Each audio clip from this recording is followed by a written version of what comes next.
Okay, guys. I am. I realize I can share my screen. Okay, so wanted to do a live demonstration of some of my what I consider myself just like my 3.0 techniques. There have been a number of enhancements to the system that I use. And one of the systems that I use are these small notepads, but I also use large notepads as well. But I'm going to use this.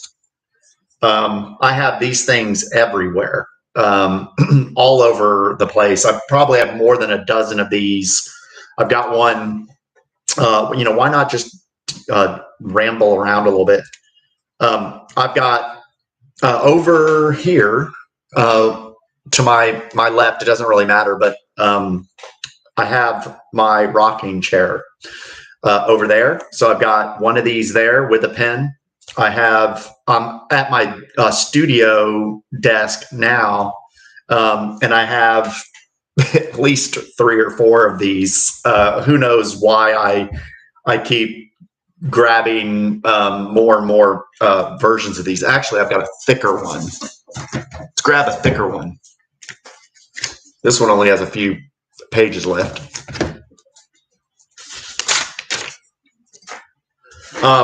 So I do like these, and I'm going to use this as I go through the live stream to just take notes and to keep my train of thought.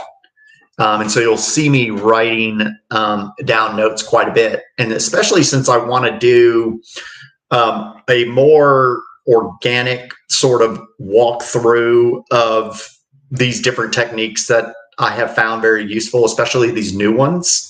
I'll be writing things down, capturing ideas that'll allow me to go on tangents, but it'll also help me to keep from going on tangents. So, for example, I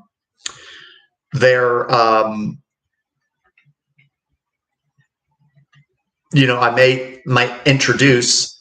I may be talking about going through my calendar, and then I notice something that I want to make a routine, and then I might want to talk about expand a little bit on routines.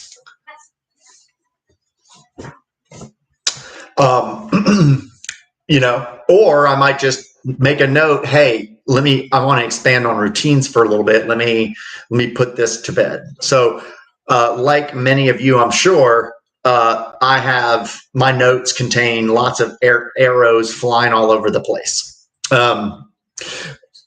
So, a couple of things. I want to demonstrate these.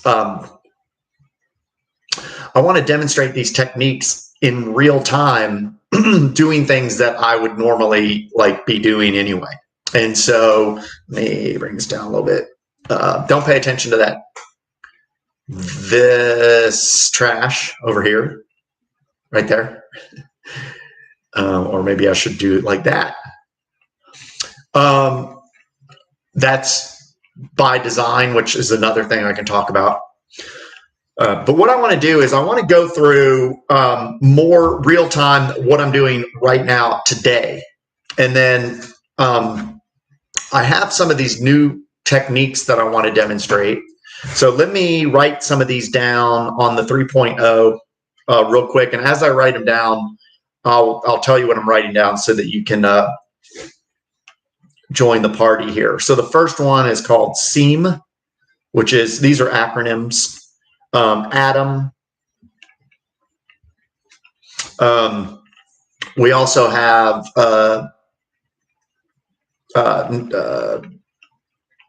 calendar notifications.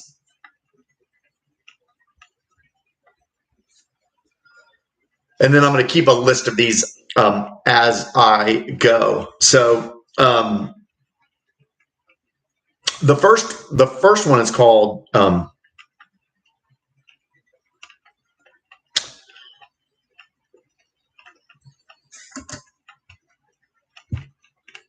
The first one is called SEAM, which is it's an acronym, and it's not. These are not intended to be cute or clever or anything like that. SEAM is just a mnemonic for me to remember these things. But it stands for sleep, eat, exercise, and meditate. And those are 4 things that I want to do every day.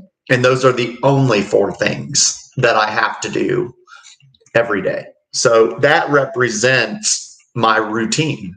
And I obviously work as well. So part of my routine, which I should probably mention is a 7-day routine, is, of course, part of my routine is working, doing my job, which is over behind me over here. My work desk is back behind me. I'm sitting at my primarily music studio. It's probably going to become my video studio. But yeah, 7-day, I have a 7-day routine. And that means basically like, my evenings are all the same. My mornings are all the same. My mornings are roughly, essentially planning my day. My evenings are basically dinner, exercise, and meditate. And then my daytime is pretty much work. And that applies on the weekends as well. With the only difference being that on the weekends, I work for myself. And on the weekdays, I work for my job. But there's also inside of those work hours,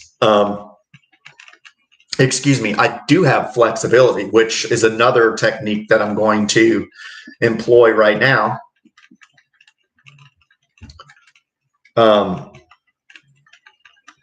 To update my status.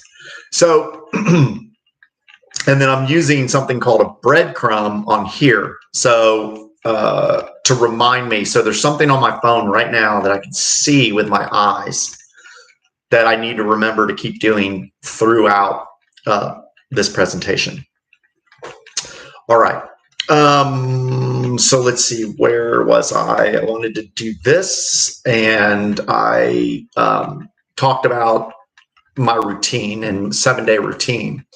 So another thing about the 7-day routine is that I can work, I can work on the weekends. And that's not a problem, especially if there's something maybe that I need to be doing during the week. It also could be, like something personal, making phone calls or something like that. I can blend personal and work together in during the day, but my emphasis is going to be doing my job on the weekdays, and my emphasis is going to be working for myself on the weekends. But again, those things can go kind of blend together. I do have to be careful during the days to not get distracted with anything personal, and I really actually put quite a bit of effort into that. However, sometimes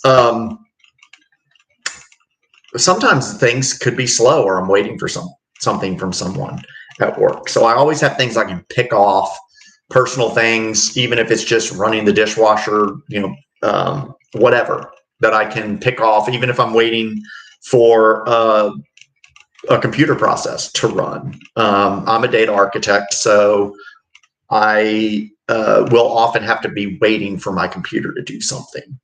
Not that I can't use my computer while something's going on, but I don't want to get into juggling things too badly. Okay, so let's talk about, so that was all around SEAM. So that's those things that I do, the only things I do every day, and these things I want to do every day. So sleep, eat, exercise, meditate.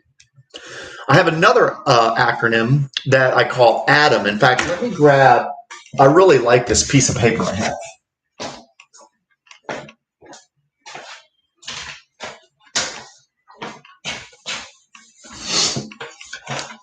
another piece of paper, and there's a little bit of overlap with this piece of paper and my other piece of paper, but it's okay. I started to think about where do all of my tasks, and I should probably mention this also, my area of specialization, I won't say expertise or anything like that, because this is all just this is for me. I'm just sharing it with other people. There are a lot of very, very bright people online. I particularly spend quite a bit of time on Reddit, helping other people. But in that process, I find that there are a lot of other people that are very, very smart and have a lot of experience with dealing with ADHD. So, but what my focus is for me personally is like more like pure working memory. And there's a lot of things that come off of that with motivation and stuff like that. But if I do have an area of like focus in what I'm trying to develop, it's really more around pure working memory impairment accommodation, and then sort of the EF things that go along with that, which is, when to do what and stuff like that. So I'm basically a scattered individual. So this piece of paper that I just picked up is, I was thinking, and I've been thinking a while around are there some categories? Can I compartmentalize? Are there compartments, categories that I can shoehorn almost any task into? Like, what are the real main types of tasks that I have to do? And there's also strategies. Do I have strategies in here? I do have strategies, and I've got that on here. So my goal, my point is really, as I go through and I'm evaluating candidates for my time, am I taking the right things into consideration? And then how do I treat these things differently? Maybe if there's an entire category of tasks that I should just be ignoring altogether, that would be good to know. And so, there are those things. And so let me talk about what I believe to be one category. And I would say like routine things. And that's, for me, I'm trying to keep that and squeeze that and make it as small as possible. And that's represented pretty much by that acronym SEAM, which is sleep, eat, exercise, meditate. To me, if I can keep my routine that small, right? That's kind of one category of things, are things like every single day things, those 4 things. And then you get into, what falls out of those kinds of things? What are the things that aren't every single day, right? And that's when you start getting into like these different areas. And so one of the things would be what I call universe items. I call them universe items because they really are, they come in externally. There's a little bit of gray in terms of, some of these boundaries, but essentially universe items are things that are for the most part, one-off things. They are, going to be mostly externally driven things. One example just off the top of my head of one that I've got right now, or this is even a better example before I even tell you that one, is performances. And for me, as a musician, I perform at public events. I'm a busker. So I'm like a street performer.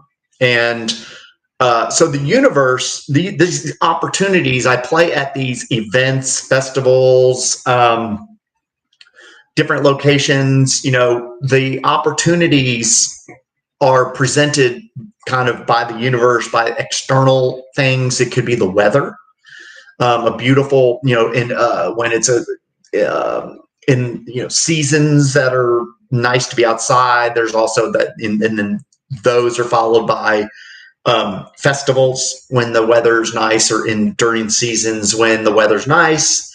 There's also events that are inside that are fun to play at. So there's all kinds of external sort of opportunities. And I just call that universe. Now, there's also external burdens, like my daughter, for example. She needs to get her full driver's license. So she has whatever comes before the full driver's license, where you can only have, one other person under 20 years of age in your car. Maybe you can't drive, between like 12 a.m. and 6 a.m. and stuff like that. So she needs to get her driver's license. Well, that's a universe thing. It's like, okay, yeah, now it's time to do this because 180 days went by and now she needs to do it. And now she's got to figure out when she's going to be able to do it. Now she's out of town and stuff, but it's like this thing. It's like something I need to do. It's inevitably going to be during my working hours, which means I either need to do it when I'm taking a day off, or it's going to have some kind of impact on my work or something like that. But it's a universe item. It's just kind of popping into my life from somewhere else. The other, another non-routine type of task is I call periodic, and it's what it sounds like. It's I say I vacuum every week, or I change my certain linens like every 2 weeks or something. That's a periodic task. It's not something that is necessarily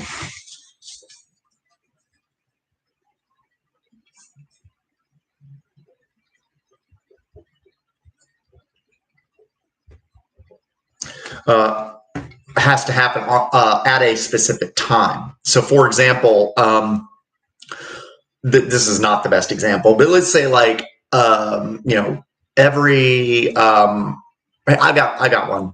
Let's say that I clean my dishwasher once a month, or every 30 days or whatever.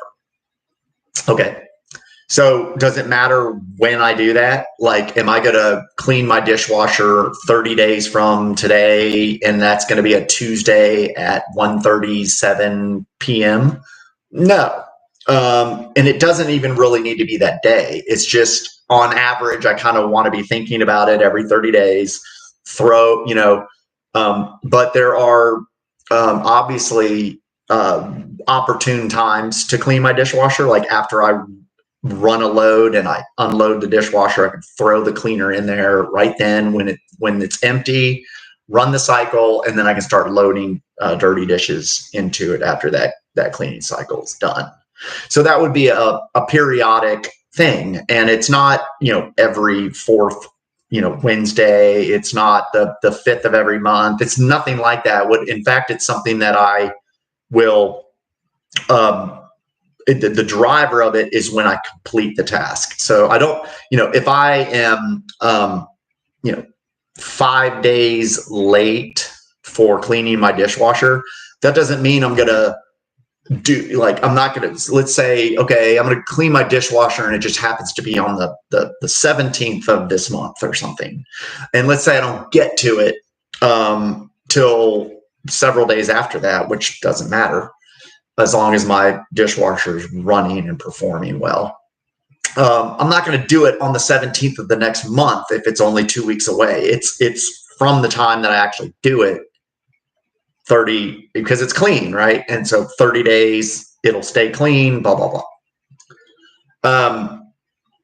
So that's an example of a periodic thing, but it's not rigid in terms of what day and every 30 days or anything like that. And it doesn't matter.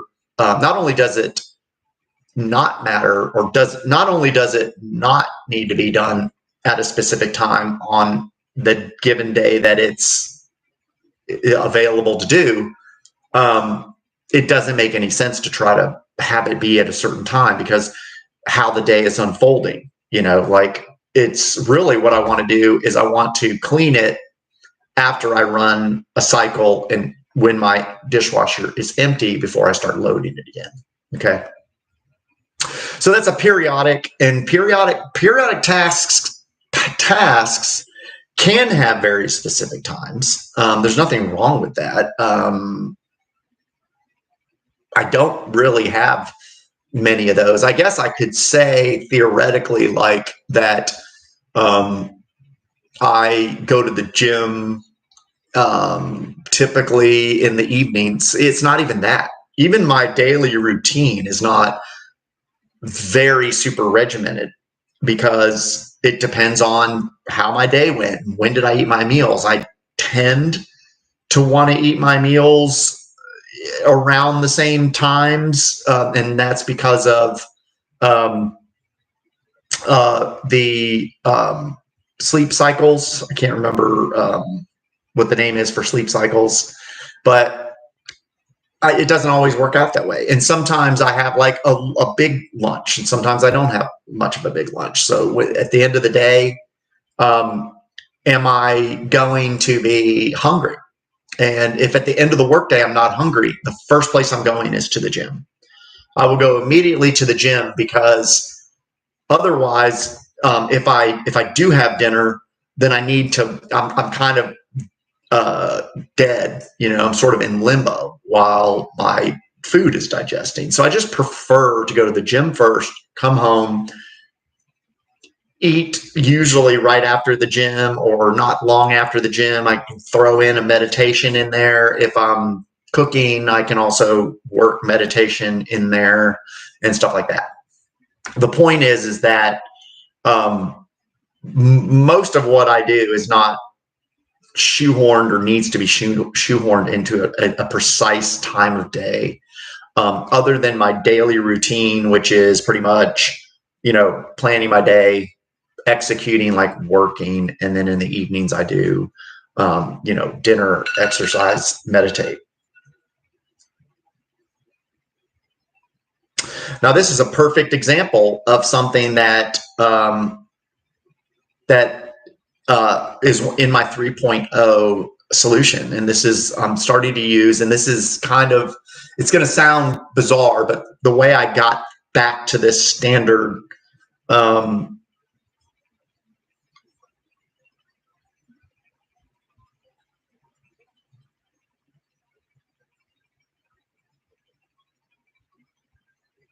interesting. Hang on. I want to do something real quick. Set drink water event for 2 minutes from now. I can create it's on your calendar from now to 10:02 a.m.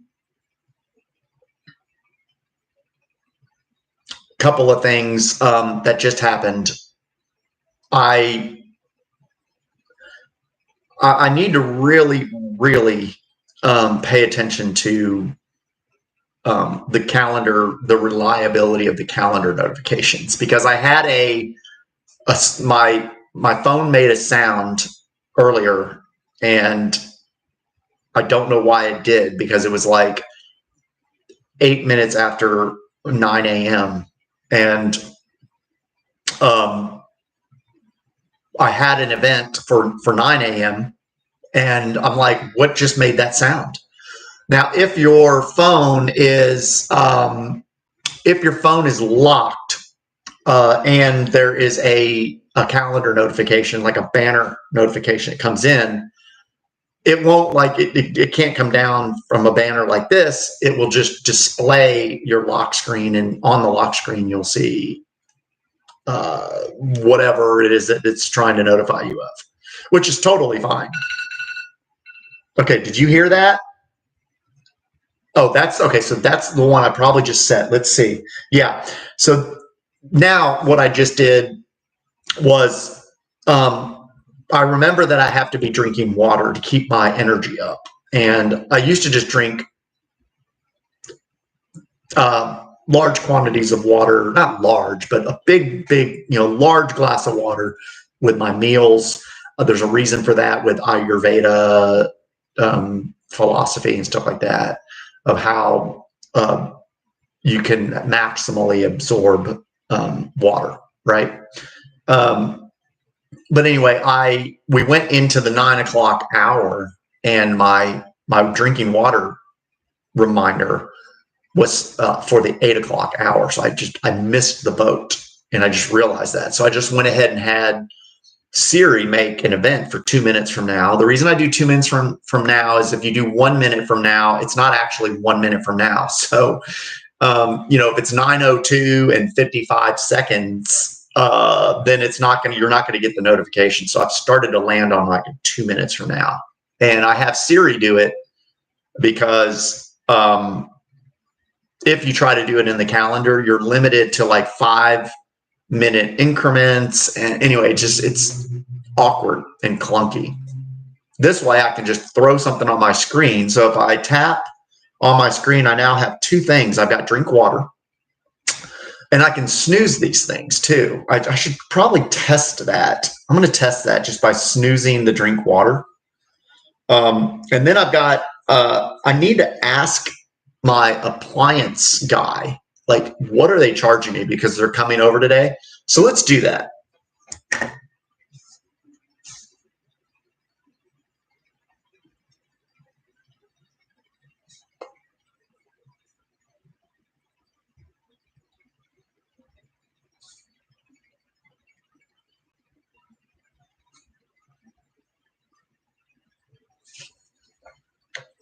And I had, they didn't open until 9, so I just threw it on my calendar, and now they're open. So hopefully they'll answer the phone. And if they don't, I'll leave them a message. Then I'll follow up at 10.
All right, I was just making that call and left a message.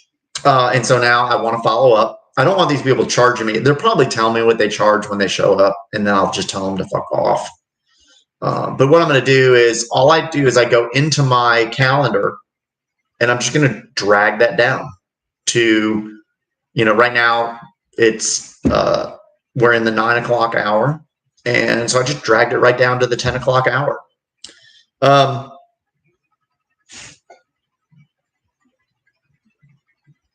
Okay. Oh, I was about to say, where did my drink water thing go? But I did snooze the drink water thing. So right now, I'm all good. I would need to go back to the application that I was using that I need to be refreshing while I'm doing this stream. Okay, so back on topic a little bit.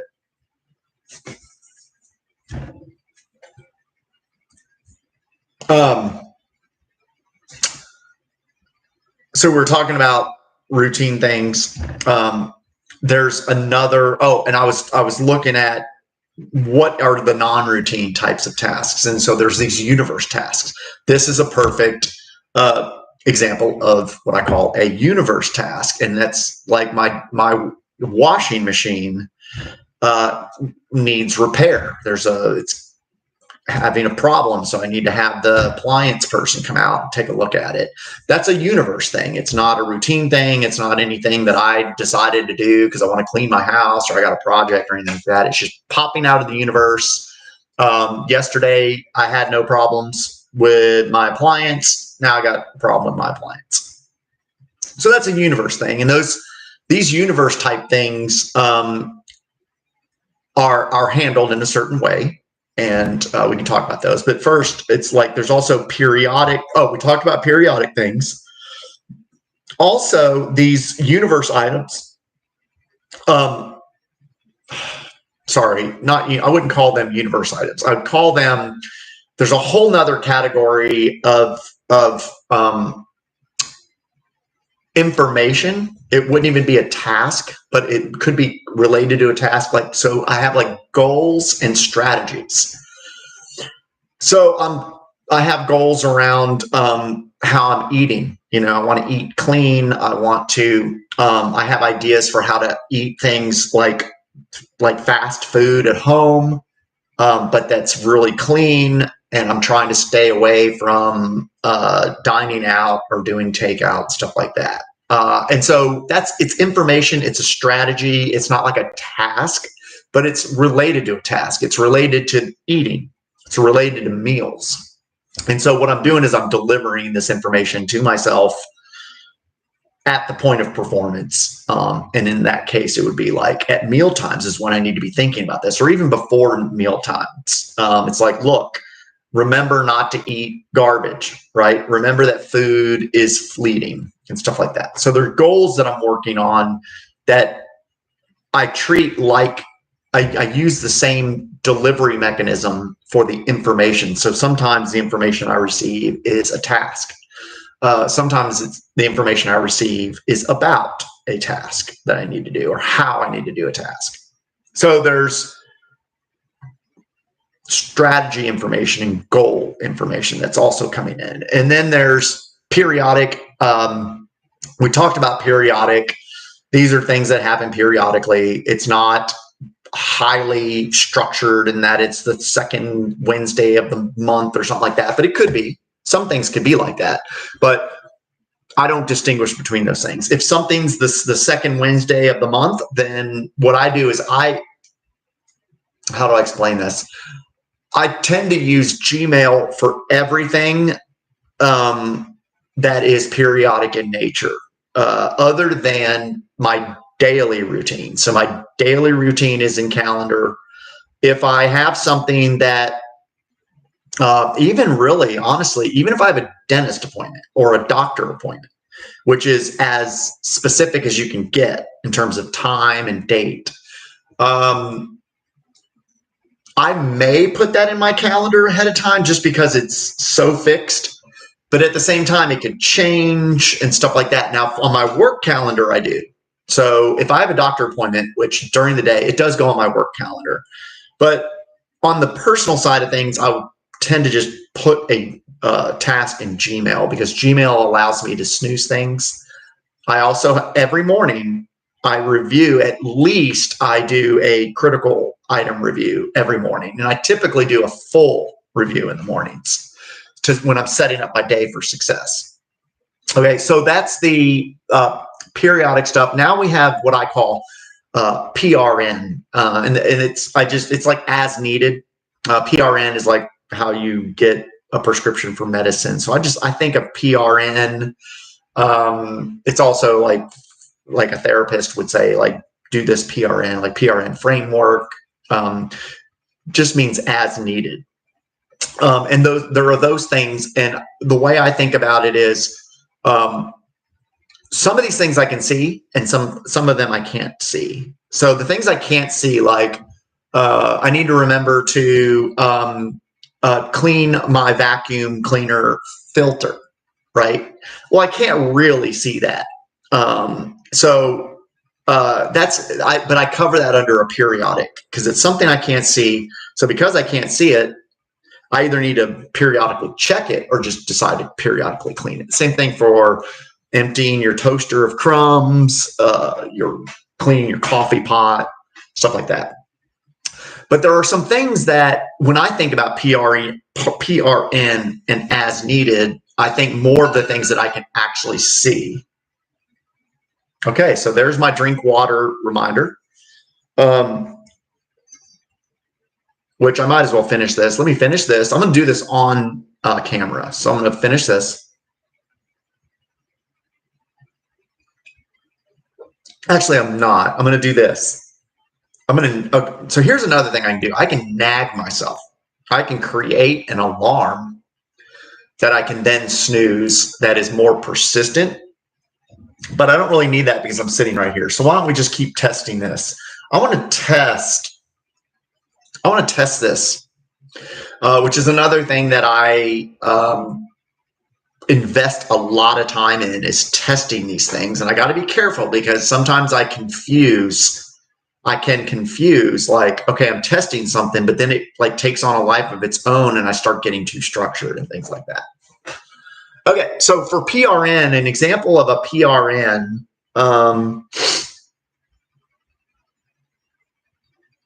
I wrote down internal. I don't know what that means. I think it's probably just like housekeeping or something, but like sweeping my floors.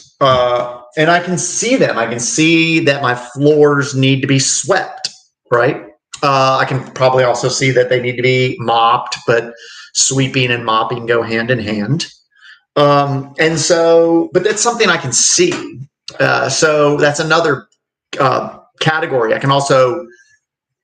tend to clean like my sink and like my bathroom based on what things look like. I can see that things need to be cleaned. And so that's what I call PRN. And when I see that something needs to be cleaned, I can then I can make it a task. The other thing I can do in some cases, I have a soft, what I call a soft task inside Gmail. And what soft means is that it is a read, the email is read, READ. And if an email is read, then it's not in bold and it's not included in the badge count on my home screen, like on the app icon on the home screen. So it's very soft, but I have a task that's called, like, I think it's something like maintenance/visible. So because there are some things I can see, but sometimes they're out of sight, out of mind, like the bathroom upstairs. I'm not up there very much. And when I'm up there, it's like I'm in and out. I've got something very specific to do. So I'm brushing my teeth, I'm in the shower, and then I'm out of there, right? So even little things like knowing that the trash needs to be emptied in the upstairs bathroom, it's much less likely for me to remember that it needs to be cleaned or emptied. Plus, a lot of the times when I'm in the bathroom, I'm like washing my hands and I'm throwing, maybe I throw a paper towel, or it's a bad example because I usually just use my shower towel, bath towel. But it's when I go to throw something in the trash that I realize, oh, I need to clean the trash. But maybe it's like right after I wash my hands, or I just got out of the shower. I just don't want to, it's gross. I'm trying to get over that. I'm actually getting a little bit better about it. But I know that I'm kind of weird, but there are ways I can get around it, which is, okay, I'm not going to do it now, but I'm going to just slap it and throw it onto a task. I'll just create a task that says, hey, empty out the trash. Because now another way I can do it is to specifically, I'm sorry, let me back up a second. So I have this soft task that is about walking around and looking at those things. So like even sweeping the floor, it's right here. I see it all the time, but I'm not looking at it. It's like I got blinders on. I don't see the mess. I don't see the dust. And so it's nice to have like a little nudge. Like it's never anything I have to do. because if it's something that I really have to do, I'm going to see it kind of thing. But it's a little nudge to say, hey, why don't you find like what are the things that are small and like I can see need to happen but aren't done, and I can do it in my head. It's like I know them all. There's unloading the dishwasher. There's cleaning the sink. There's cleaning the coffee pot. Maybe that's more a periodic thing. Sweeping, cleaning up the bathroom, emptying the trash everywhere, stuff like that. Even just like carving my chicken for a meal, although I tend to let the urgency of a meal sort of drive that kind of behavior. But sometimes it's nice to have it already prepared. And when I do prepare that, I do it for all of the chicken that I baked and stuff like that, so that I only have to do it once and stuff like that. Anyway, that's like what I think of PRN, like as needed stuff is stuff that I'm looking around. Hey, what needs to be done? What's needed around here? What can I do? Like I've got the trash on the floor. There's a whole story about the trash on the floor, but I won't get into it. Okay, what else do we have? All right, so a couple of 3.0 things to focus on. One of them is what I'm testing now, which is these notifications. I won't get into like what 2.0 had, but on 3.0, anything that I need to know during a given hour. I mean, you saw me just do it. I said, hey, I need to follow back up with these people. How much are they going to be charging me when they show up? Called them, left a voicemail. I didn't maybe give them enough information because I'm paranoid about whether YouTube can hear what I'm saying. So I don't want to self-identify or anything like that. So I'll just follow up at 10. I told them that I think I told them when my appointment was, so that might let them narrow it down a little bit. So I want to do something or remember something, whether it's a task or a strategy, it doesn't matter. I want to remember something at 10 o'clock. So I just created, or I just didn't even do that. I just dragged it down. I dragged calling these people because I needed to remember at 9 a.m. because they weren't open until 9 a.m. And so now I just dragged it back down to 10 o'clock. And so now we're sitting here at 9:20, which is another thing I'm working on, which is kind of paying attention a little bit more to what time it is. I don't want to live in that place because time is abstract, right? And I don't want to, it's kind of nice to not be thinking about what time it is. And so time blindness can be very liberating in a way, provided that I know that I'm going to be jerked back to reality when I need to be, right? And so I'm looking at the time. I know it's 9:20. I know that I need to follow back up with these people. So I dragged that calendar event down to 10 a.m. and I will receive a notification for that. I'm also have a goal, another goal. I'm always working on a lot of goals. Hey, Catherine, good morning. Working on a lot of goals, and a lot of the kind of information that I'm delivering to myself has to do with goals. So another goal that I have is I need to be drinking a little bit more water.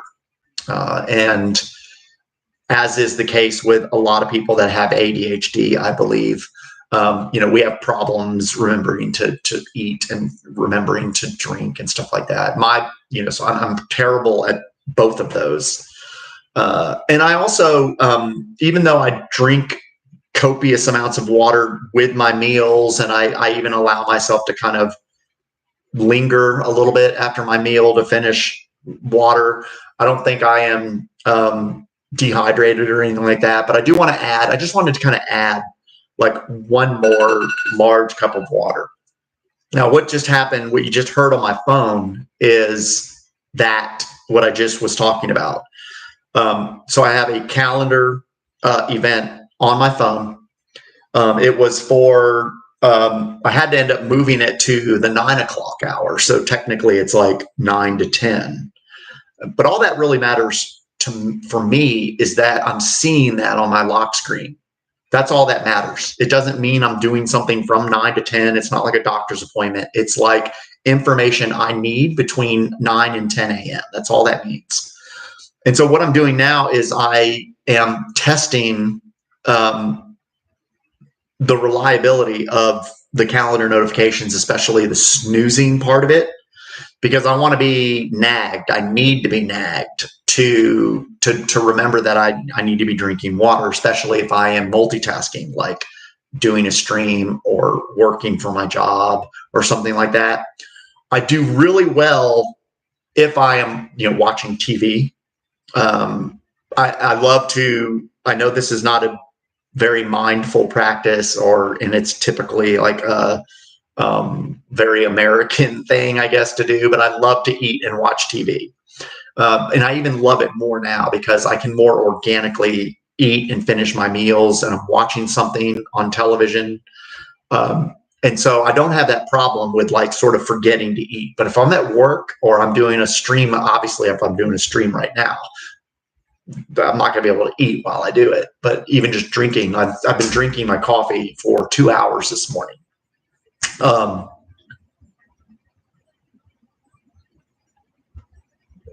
I finally finished this. And so now what I'm going to do right now, because what I'm wanting to do with this stream and all of my streams is just be real time with, kind of like a confessional sort of thing and sharing some of my stuff, but also real time. So I wanted to I'm going to be going through some tasks on my to-do list and explaining sort of how I implement those things. But right now I'm going to obey my phone, and I'm going to go just fill my water cup up right now. And you'll see that I can do it right here. I've got this pass through to my kitchen. And so it almost functions like a wet bar, which is very nice. So let's do that now.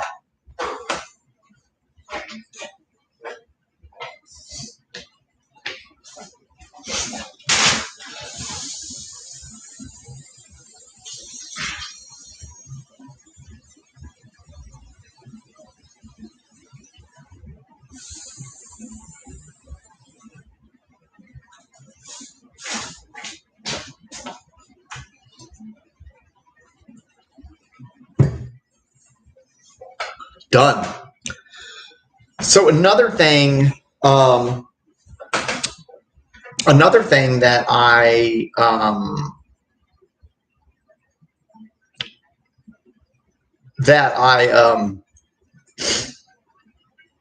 will be using that, or let me back up a second. Another technique that I use is just nagging me to do something, right?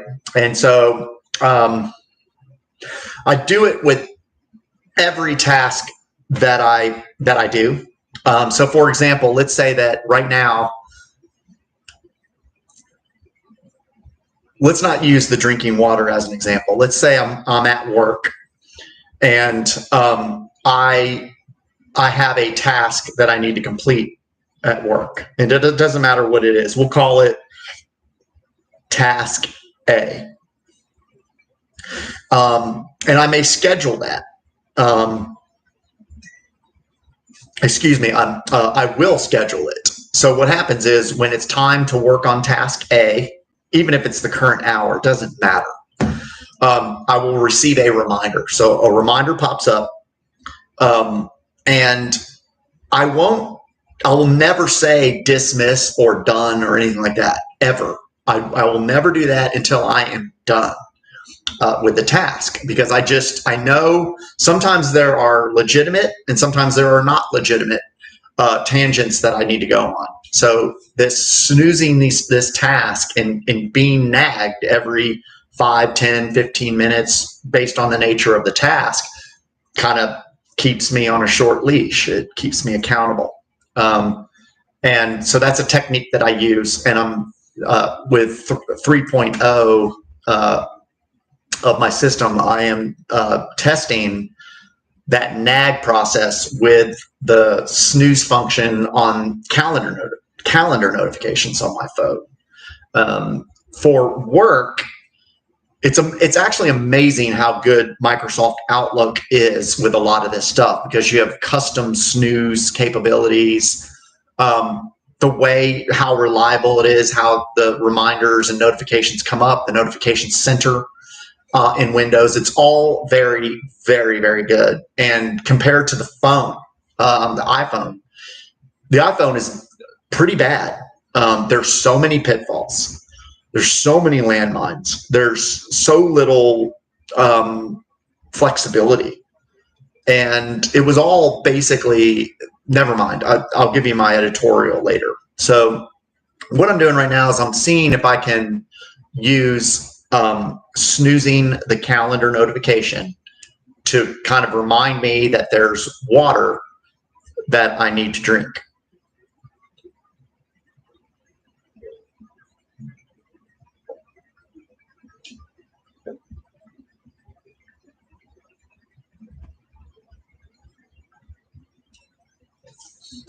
I also have the calendar notification set to the same sound that, that standard alarm sound. I think it's called radar. Pretty sure it's called radar. So it's the same sound as my alarm, but it's not persistent. And that could be good or that could be bad. That's what I'm testing. I think it's pretty good because it's loud enough to hear. It appears on my phone. I know I need to take a drink of water. If it came up as an alarm, I'm not really going to respond to it any differently, because all I'm going to do is snooze it anyway. And so I think this is going to be good. If I've got to leave, I see that. Finish the sentence and let me address that. But if I need to leave to go to the doctor, that's a whole nother level.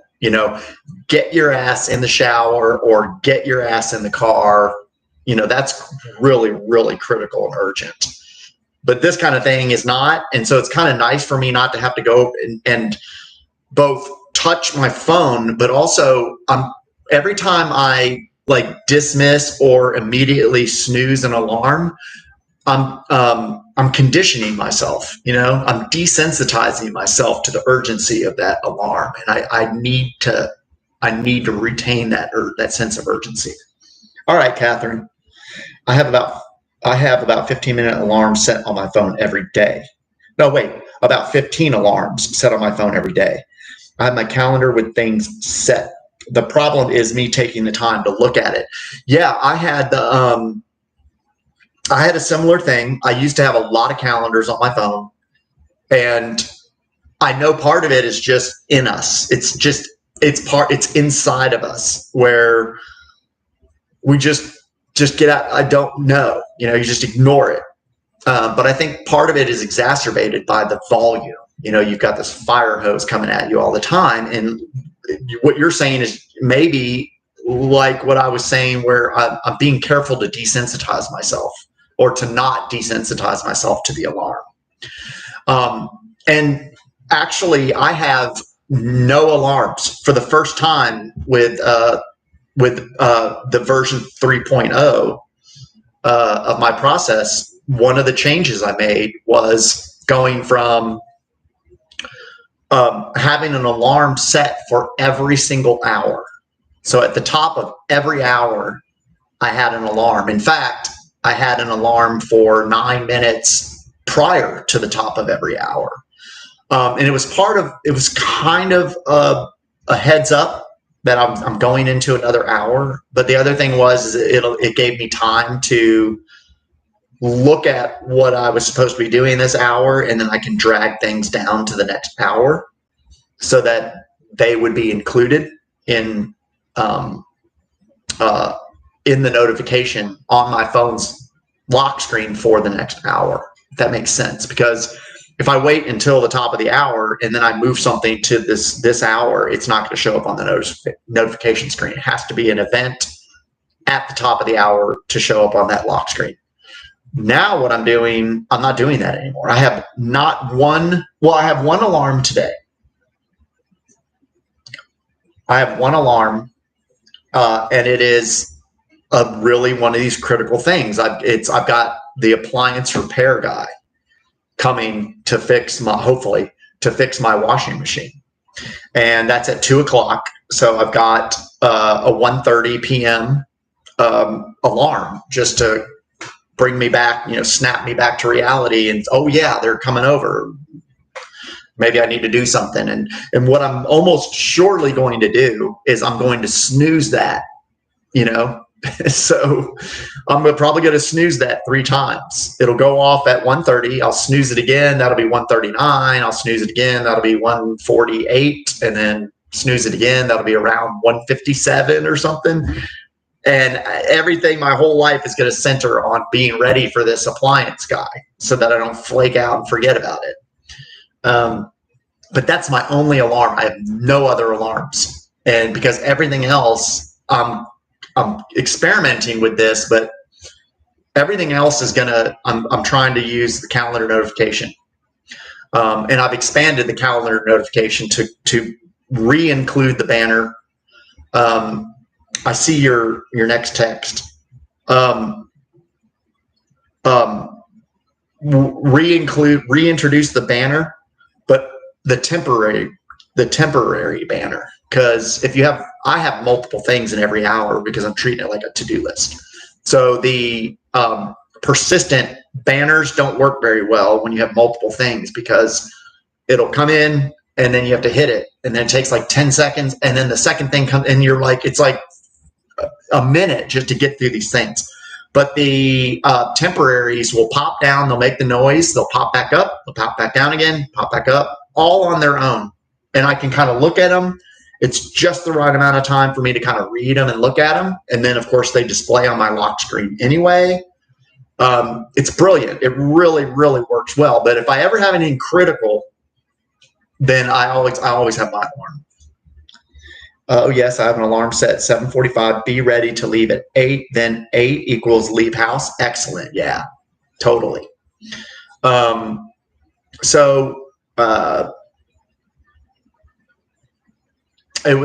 remember the days before I knew I had ADHD, and I had dozens of alarms. Every single thing I wanted to do was an alarm.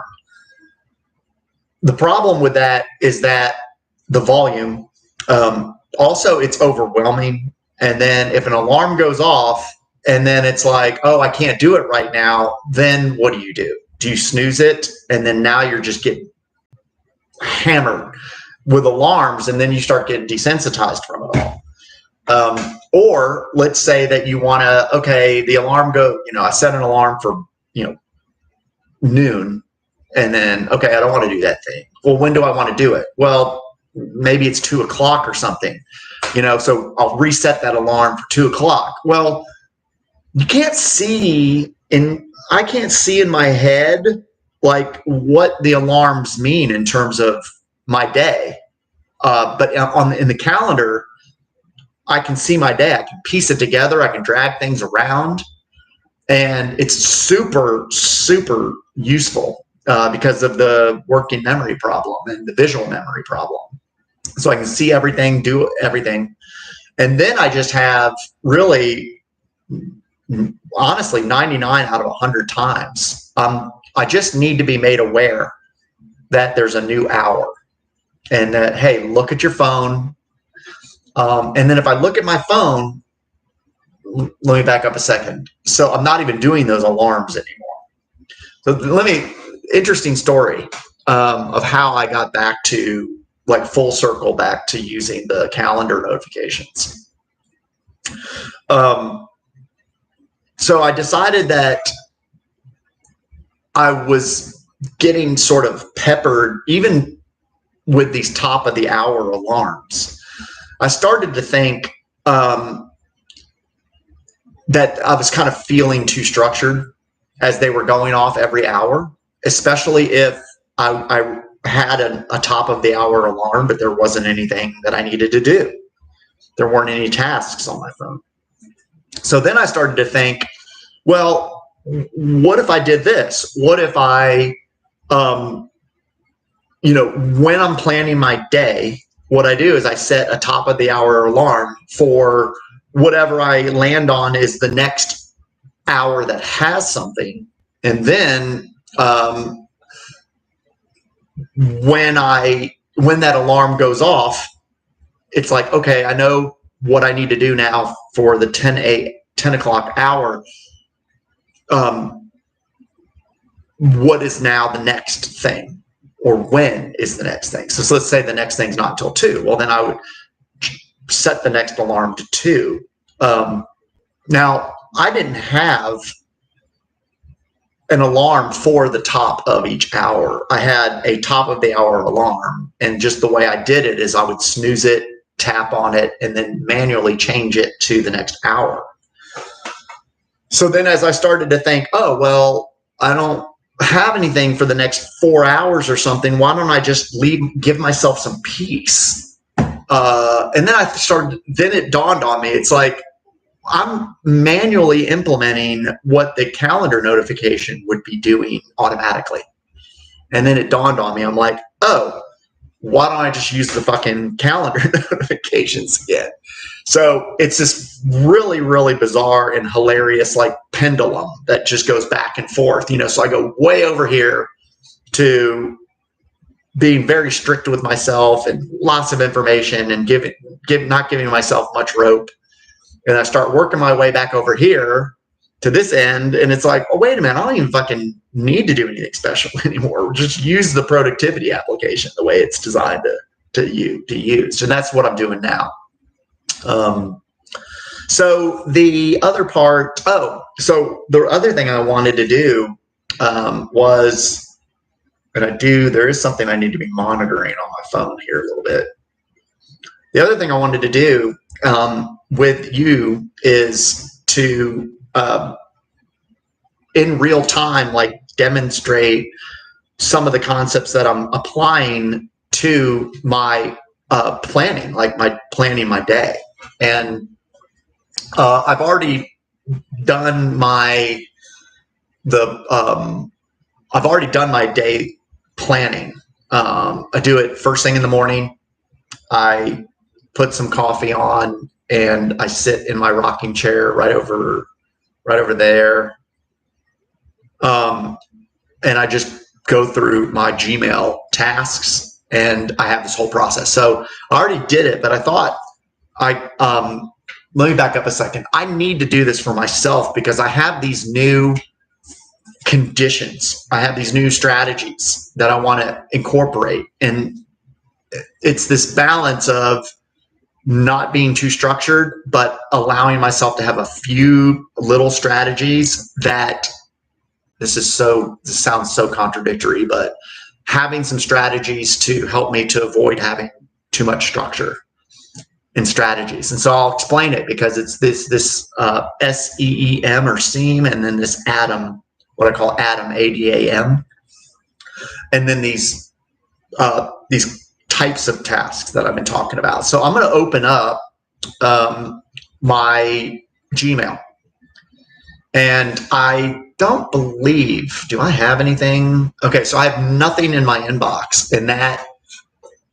is sometimes the goal, but not necessarily. And I won't get too much into that, but let's go into the snoozed view, because these are things that are going to show up. And in this case, this is new to 3.0 as well, but I have several things that are going to be that are snoozed until 4 p.m. So 4 p.m. is when I get off work. So these things are snoozed until 4 p.m. Not because I have to do them at 4 p.m. or anything like that, but it's more like to get them out of my way until 4 p.m. So I want to clear my head and focus on my job today. Okay. So that's why I did this, but I wasn't really in a place to commit to like not wanting to know about them this evening. And so I just didn't want to spend the energy, the mental energy to kind of really think about it too much. So I kind of punted these things until 4 p.m. Okay. And some of these items are read like they have been read, like READ. So some of these items are red, meaning that they're not bold. And then some of these items are bold, meaning that they're unread. The red items are kind of things that are there that I can do, but I just don't have to do them. Sometimes I just don't ever have to do them. And I'll give you some examples of those. Then the unread ones are a little bit, it's still a real soft kind of thing. Anything coming in from Gmail is very soft because I have not committed to looking at Gmail other than in the morning. So I can take to the bank anything that I put into Gmail for tomorrow, because I know that the first thing every morning I'm going to dedicate to reviewing that list. I'm kind of experimenting with these intraday type of reminders in Gmail, and it'll make sense as I go through them. And I won't have to apply this level of scrutiny forever. So this is a new process, and I'm kind of practicing it, testing it a little bit, but it'll make sense as we go through.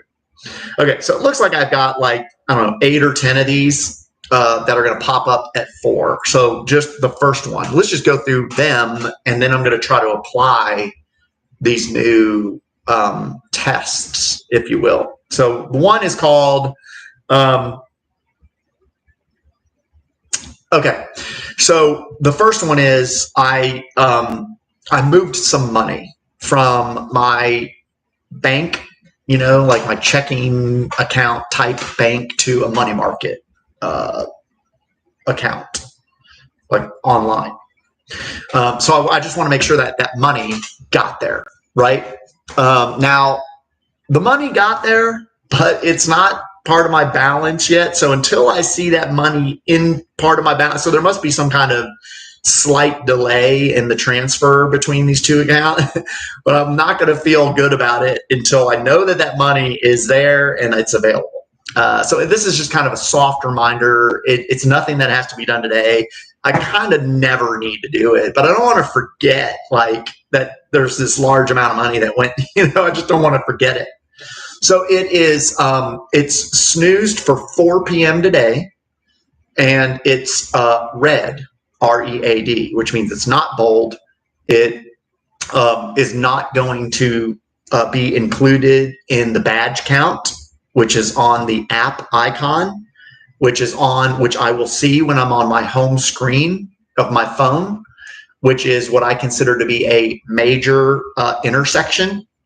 I'm intersecting with information naturally, which I can talk about ad nauseum.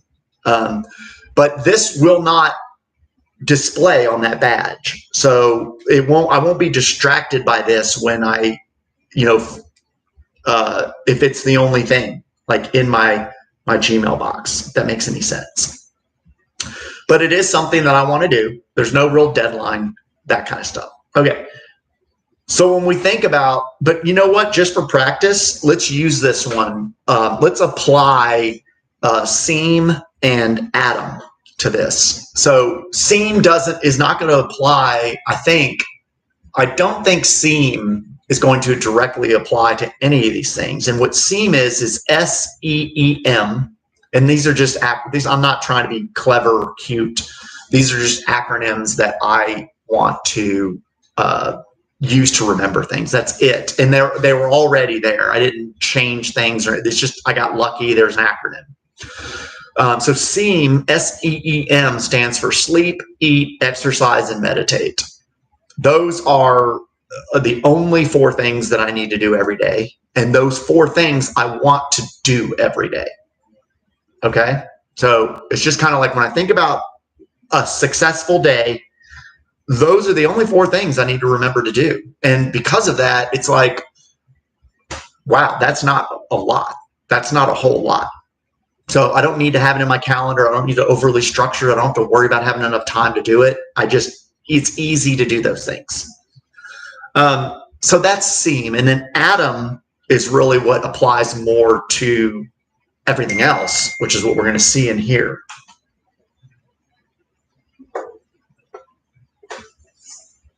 I just got a text from my daughter about her work insurance benefits. Is that persistent? I wonder why I made that a persistent reminder. I mean, a persistent banner.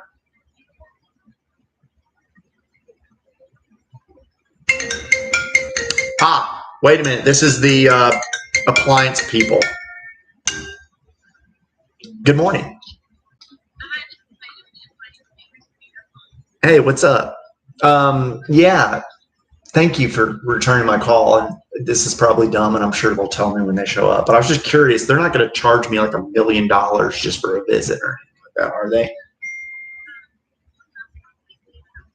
Okay, gotcha. So,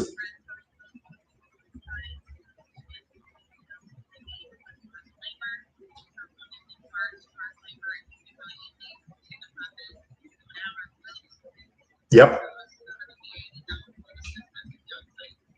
That sounds reasonable to me. Thank you for calling me back. I appreciate it. All right. Bye-bye. Check that one off. So that was the appliance repair people. I just wanted to make sure they weren't charging me like $400 for a visit. Turns out it's $80. I don't think that's changed in 20 years. So $80. Okay.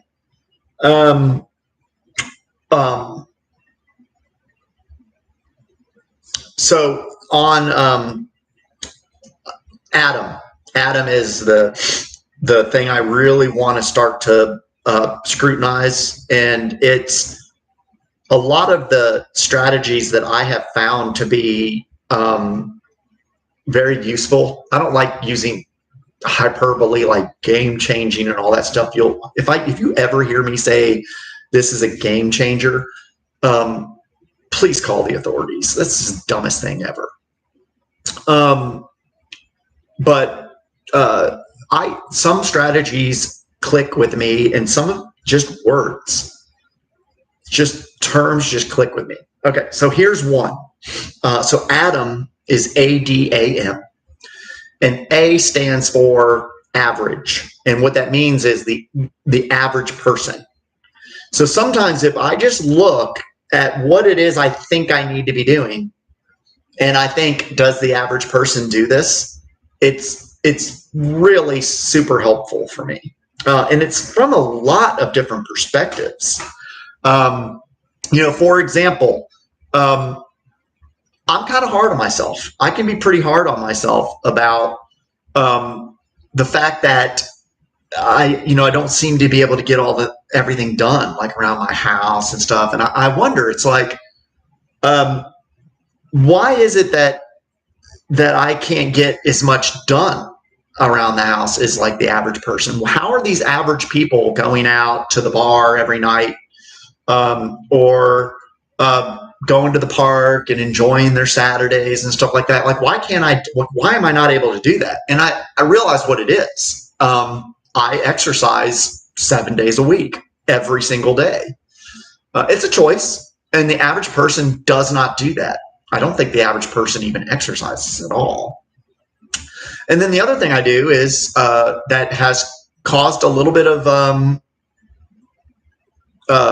challenge is meditation or meditating.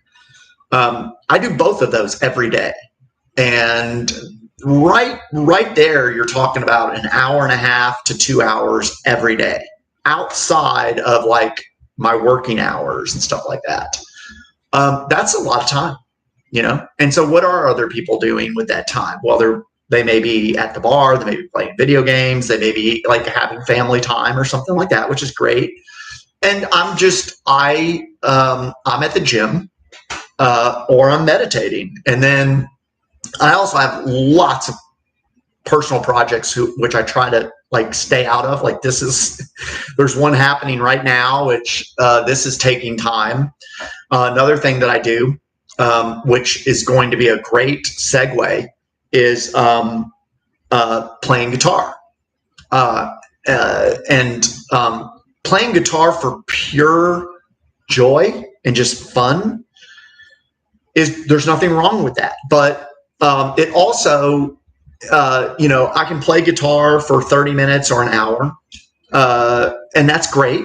It's a part of my life. It's brings me entertainment, and it's fun, joy and stuff. But tomorrow it's not going to matter. If I'm only playing the guitar for pure just, hey, this is fun. I feel like I want to express myself. I have something to get out of me. That's great. It's wonderful. But tomorrow it's not going to matter because I can play guitar tomorrow. It's my guitar's not going anywhere. It just doesn't matter tomorrow. It's fleeting, right? And so that is where the M in Adam comes from, and also the A. So let's go through the 4. Let me just list the 4 now. So there's average. A equals average. D equals damage. I'll talk about that. And then A equals accumulate. And then M equals matters or meaningful. So the first one is okay, does the average person do this? Does the average person do this? Would the average person do this? How would the average person do this? Because that helps me a lot with perfectionism. What is the average person doing other than this? And if the average person isn't doing this, is it something that it's something that I feel like I need to do, that I don't want to do? Why am I holding myself to higher standards than the average person? And I am the best at that. So it's sort of like, okay, wait a minute, maybe I should have some leisure time. Maybe I don't need to save the world. Maybe I don't need to do what I'm doing right now. But this helps me, it really does help me to clarify things. And I feel like part of my life needs to be devoted to broadcasting, compassion and helping other people. And I would definitely have loved to hear some of the things that I'm saying 5 years ago when I started this fucking roller coaster ride. Okay, so let's see. Okay, so so the guitar, does it accumulate? It doesn't. But if I have a task let me back up a second. Hold on. Let's stick with the average person for a second. So that's the average person, right? The average person, there's a lot of different, I just want to compare myself to the average person. And that sounds bad. It sounds bad, but it's actually good, because most of the ways that I compare myself with average people sort of help me, because I'm usually holding myself to a higher standard. Okay. But it also helps me to just make sure that I'm dealing with most of the simple things in life, like this money market thing. It's like, look, I'm transferring money from a checking account to a money market account. That's a pretty normal thing. Like, the average person does that. I'm not doing crazy shit with writing books and making albums and saving the world. I'm just trying to be responsible with money. Okay, so that passes the average person test. The next test is D for damage. So A-D-A-M, D for damage. If I don't do whatever this thing is any real, concerning level of damage going to happen if I don't do this today, right? And the truth is, with just confirming that this money is getting over into that account is just not going to pass that test. Okay, that's why it is red, R-E-A-D. But it's there, because all I need to do, I could do it right now. I could pull it up on my computer right now and check it. It's like 5 seconds, but it's just kind of there, and it's something I can do while my water's boiling for my pasta, right? it's something I can do after work and at my desk, which is a whole nother strategy I'll talk about. So it's there, and I can look at my phone and I can see these little things that are not urgent, but they're useful. The average person does them. They don't cause damage, but they will accumulate, right? Got all these things. None of them are urgent. They're not going to, the universe will reshape itself around me not doing them, stuff like that. But they're not really going to go away. I'm not going to really, I'm going to fucking check this money, So it meets the test for accumulation. It's something that if I do it, it'll be out of the way, but it's not going to affect my standard of living or anything like that. Now, the last one's called matters, and the damage, accumulate, and matters, they all kind of go together. That would be damn, right? That would be damn. But they all kind of go together, right? So on the matters front, does it matter? Does it matter? Will it matter tomorrow if I don't check this balance? Actually, it doesn't really. But the what we're talking about does matter tomorrow, because it's like money, and I'm transferring into this account, and it's going to matter tomorrow because I want that money to be in that account, right? So it kind of meets the doesn't matter tomorrow.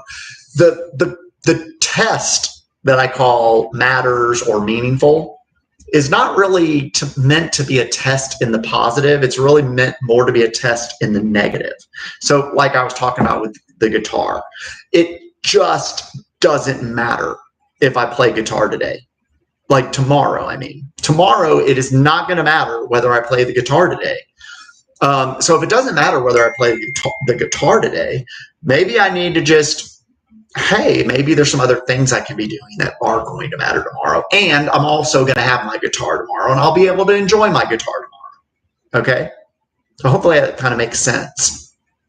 And matters and meaningful are kind of the same thing. Like, this is meaningful. I think that this is meaningful, talking to people and sharing some ideas and possibly learning from other people as well. Okay, so that's the test. So Adam is this focus because I have realized that I do a lot of things that take a lot of time, that while at the same time I'm stressing out about other things. And that's kind of like, hey, let's balance the guitar a little bit. Here's another thing, interesting thing about the guitar is instead of like missing out on something if I don't play the guitar today, it always gets better. The guitar, I enjoy the guitar more the longer I'm away from it, period. It's just happens. My creative energy builds up, and it's just so wonderful. It's like wine. It just ages. That desire and that creativity ages very well. I think somebody told me Ted Nugent, doesn't matter who it is, but I think it happened to be Ted Nugent. Ted Nugent would quit playing guitar for a month, for like a month at a time, just to kind of let the creative battery, the creative energy build up. Now I don't know if you heard that, but at 10 o'clock, so it's 10 o'clock now, and my phone just did the radar sound, right? The same sound as the alarm, but not persistent. It's just like dee dee dee dee dee. And that's telling me that it's not telling me that it's 10 o'clock. It did it because I have something for this hour. And it just so happens that 10 o'clock is the hour in which I do one of the SEEM things, the SEEM, when that's eat. 10 o'clock is pretty much when I eat breakfast. Now, somewhere between 10 and 11, I'm drinking my water now. I kind of want to drink this and kind of focus on this because I'm going to have another, normally I'm not doing a great job. I should have already had my water, but I'm just going to focus on drinking my water now.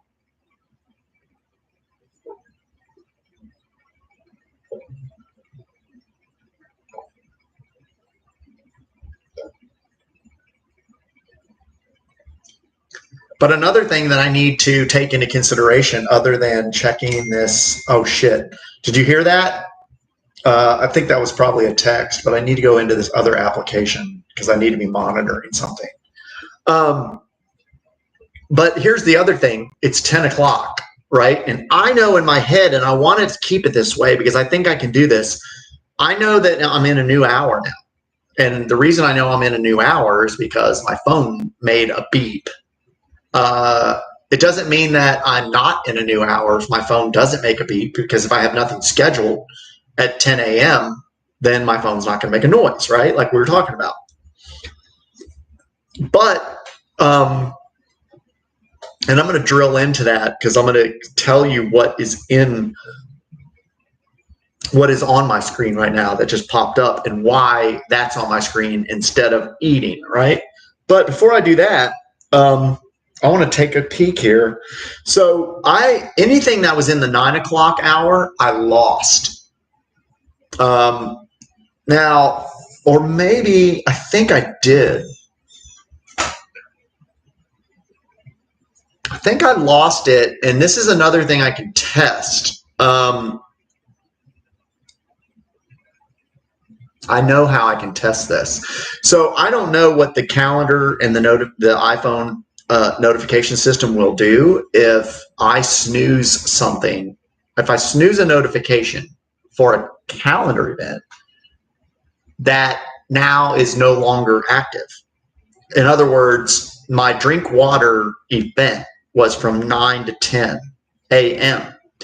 And like I snoozed it and it came back up, and I think I ignored that, which is where we start talking, we start thinking, oh, maybe I need to go a little more nuclear with drinking the water and force myself to engage with the screen because I haven't been drinking my water, right? Now I don't even know if it even will go into the 10 o'clock hour, but if I was paying attention to what time it was, I could have dragged it down. I can still do it. This is how I would do it. Let me show you how I would do that. And it just so happens that I remember I've got a physical cue here. I know I'm talking to you and stuff like that, but this is the way that I would get this back on my screen. I don't know, maybe I even showed you that. Before I do it, let me go look at my calendar and see what I did have. Yeah, I did. I can see a little overlap. So I did actually do this. This happened to me the last hour. So this is the best way. If I just want to slap something get it on my screen, I can do this.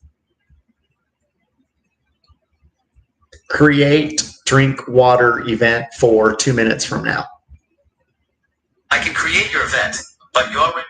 It's always going to complain.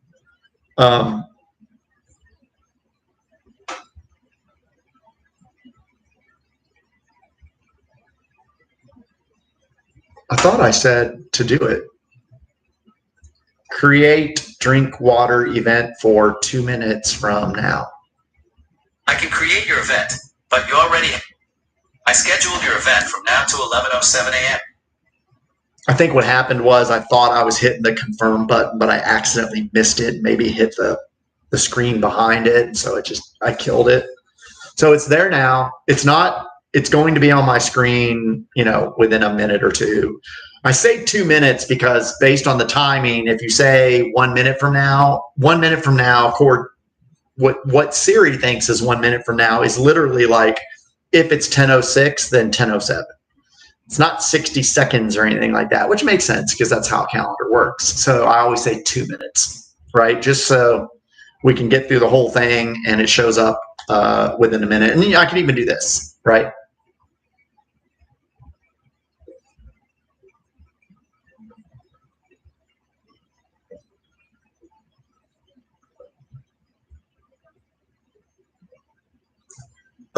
So that's going to pop up and you're going to hear it. It should be at 10:07. You'll hear it and it'll go beep, beep, beep, beep, beep. And then it's like there, right? There it is. And so now I see drink water. I also have, you know what I should do? I should grab my little stand.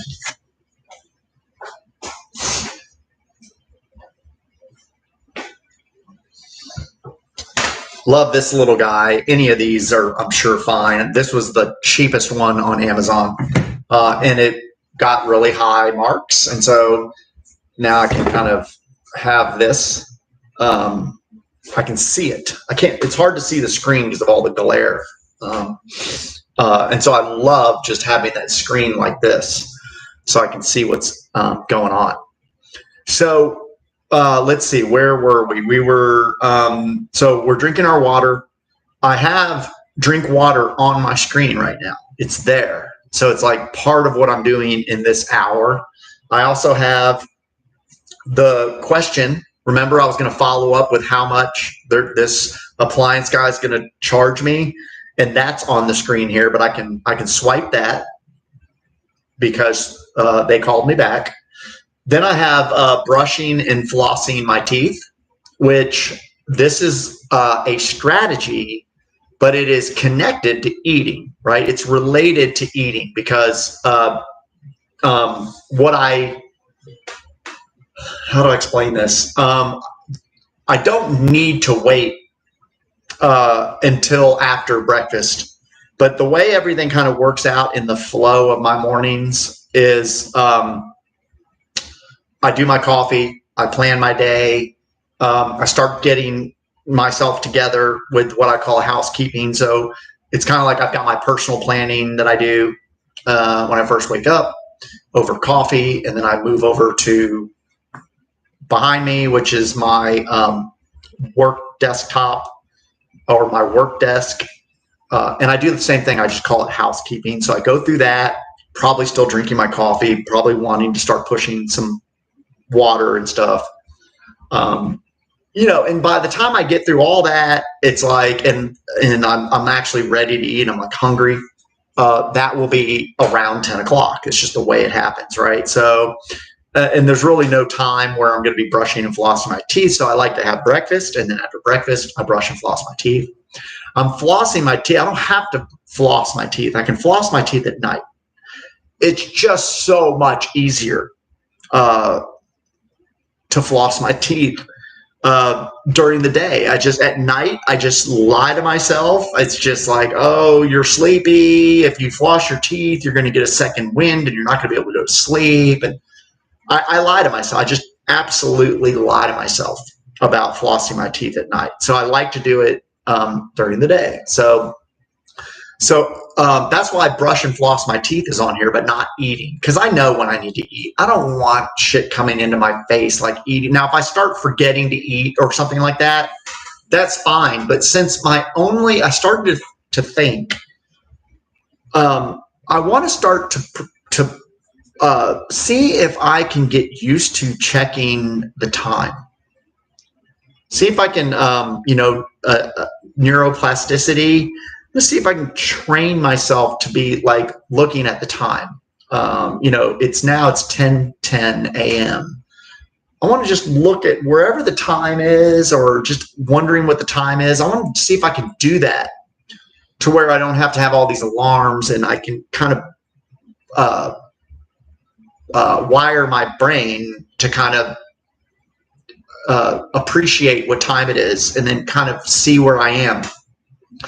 And since the SEAM, which is sleep, eat, exercise, meditate, that's like my whole routine. I don't need to have that in a calendar, and it doesn't always have to happen at exactly the same time. And in the evenings, it really often doesn't. Sometimes I'm hungry. Sometimes I'm not. If I'm not, I'll go to the gym, and then maybe I'll come home. And then if I'm not hungry immediately after the gym, depending on what I'm doing at the gym, maybe I'll meditate. And then by the time I'm done meditating, now I'm ready to eat, or I can prepare some food, but it makes me wait, and then I can meditate while I'm waiting.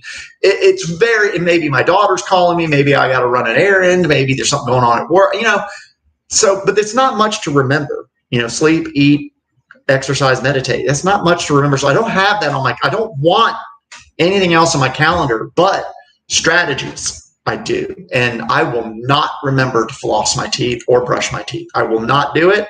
I won't remember it. I don't want to remember that. So it's nice to just have it on my phone. Oh, yeah. And then I also know that I don't have to floss my teeth. I'm going to brush my teeth, though. I'm lucky that way. I have always been good about brushing my teeth. I like having my mouth be clean. It's just a thing for me. Probably because I have enough OCD to where it overrides my ADHD or something. But I'm a fan. I'm a huge fan of brushing my teeth. And if it works out and I'm too distracted and I'm doing this, so maybe I shouldn't take any more time away from work, and it's not the best time to floss my teeth. I can always drag it down and punt it and commit to myself that I'm going to do it tonight. And I'm pretty good. I'm working on meditation. I'm working on fighting my brain. It's a big part of my solution. Mindfulness, especially Western secular mindfulness, a la Robert Wright, a la evolutionary psychology and neuroscience and all of that. Man, I am digging it. And fortunately, I was into mindfulness before I realized that I had ADHD. So that was a huge, huge benefit for me to be coming into this whole phase of my life with that, to as a comfort, as a coping mechanism. And it also really just feeds in directly very nicely with simplification, which is good for ADHD and all this kind of stuff. Okay, so that's why I don't have breakfast, but I have brush and floss my teeth. And again, low stress. I want to remember that flossing my teeth might be good to do after I eat breakfast. Okay. And so that's there, and it's going to be there for the entire hour. Okay. And that's why I want to, I could nag myself. I could sit here and snooze that and like nag myself about flossing my teeth. I don't really have to do it because I can't even do it right now. It's really more about eating breakfast, which is really more about, I'm just kind of forcing myself to finish this water, and I'm going to finish it right now. And then I can kind of meander my way over to breakfast when I'm ready to do it, which remind me to tell you, if I can remember, I want to talk about basking, or what I call carte blanche.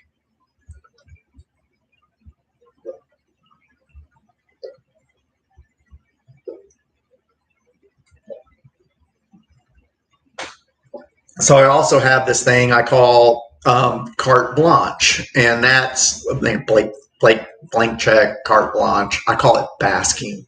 These are all words that are not the best words. They're just my words that, a word pops in my head and it sticks. But it's this idea that, one of them is basically like, let me give you the best example, basically. There's nothing I need to do today. And that's true. I believe that there's absolutely nothing I need to do today. Now, I do have the appliance guy coming over. Okay. That's it. And I say appliance guy, never mind. I'll tell you about that in a second. But anyway, that's the only thing that needs to happen today. And even that doesn't need to happen. I can say, fuck you, I'm not in the mood for your ass. But I definitely like having clothes to wear that are clean. So there's I think, I have to work. I have my job. I've got lots to do for my job. But my colleagues at my job are gone. They are on vacation. So in the terms of like the context of today, there is nothing that needs to be done. This week, nothing needs to be done. Now, if you use the Adam principle for that, which is average person, or I can say like, hey, average like employee at my company, I can compare myself to that, or damage, accumulate, or matters. There's a lot of stuff I can do that matters. And it is going to accumulate. I mean, basically, if I I'm not like, I don't work in a factory. So I do, like, I have work that I need to do. And as I complete work toward that goal, I'm going to be done with something. It's not like I have infinite amount of work coming in, but I do stuff for money for my job, and it matters, like what I do. So if I work today, that'll be done, and then I can do some more work tomorrow, and I can work toward getting being done with this project. If I don't do anything today at all, then I might have to work tonight or over the weekend or something like that. So it will accumulate. This stuff is accumulating if I don't do it. And I love it. So I'm going to be doing that today. I started early this morning actually doing some design stuff for this stuff. And so it's fun. Let's see here. We were, I was doing this, and then I'm actually looking at, I was talking, this was not anywhere. This was when I was drinking my water and I was saying carte blanche. So there's nothing, even for work, there is absolutely nothing that needs to be done today, tomorrow, the next day, even this entire week. If I want to, I can spend the whole weekend not even sleeping and get all this stuff done. So it's just like low stress. So what does that mean? It means that I should be relaxed, and I can be very relaxed. It doesn't mean that I don't do anything. It just means the structure and deadlines and worrying about what order to do things doesn't matter, which is another really a big focus on what I'm doing, which is binary non-sequencing. This is something I've had for a while, but I'm practicing it more. I am practicing it more. It's called binary non-sequencing.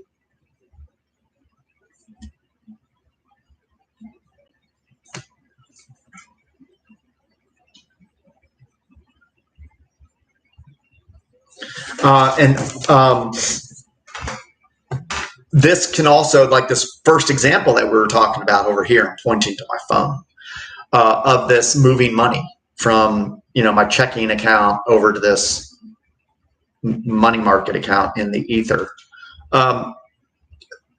That's a good example of binary non-sequencing, because it is a non-urgent thing. And so because it's non-urgent, I don't need to prioritize it among any other non-urgent things.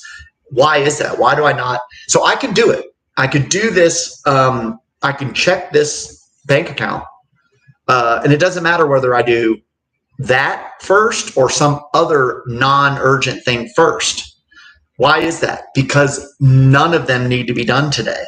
So anything that does not have to be done today, or the set of things that don't need to be done today, can be done in any order, because none of them need to be done today.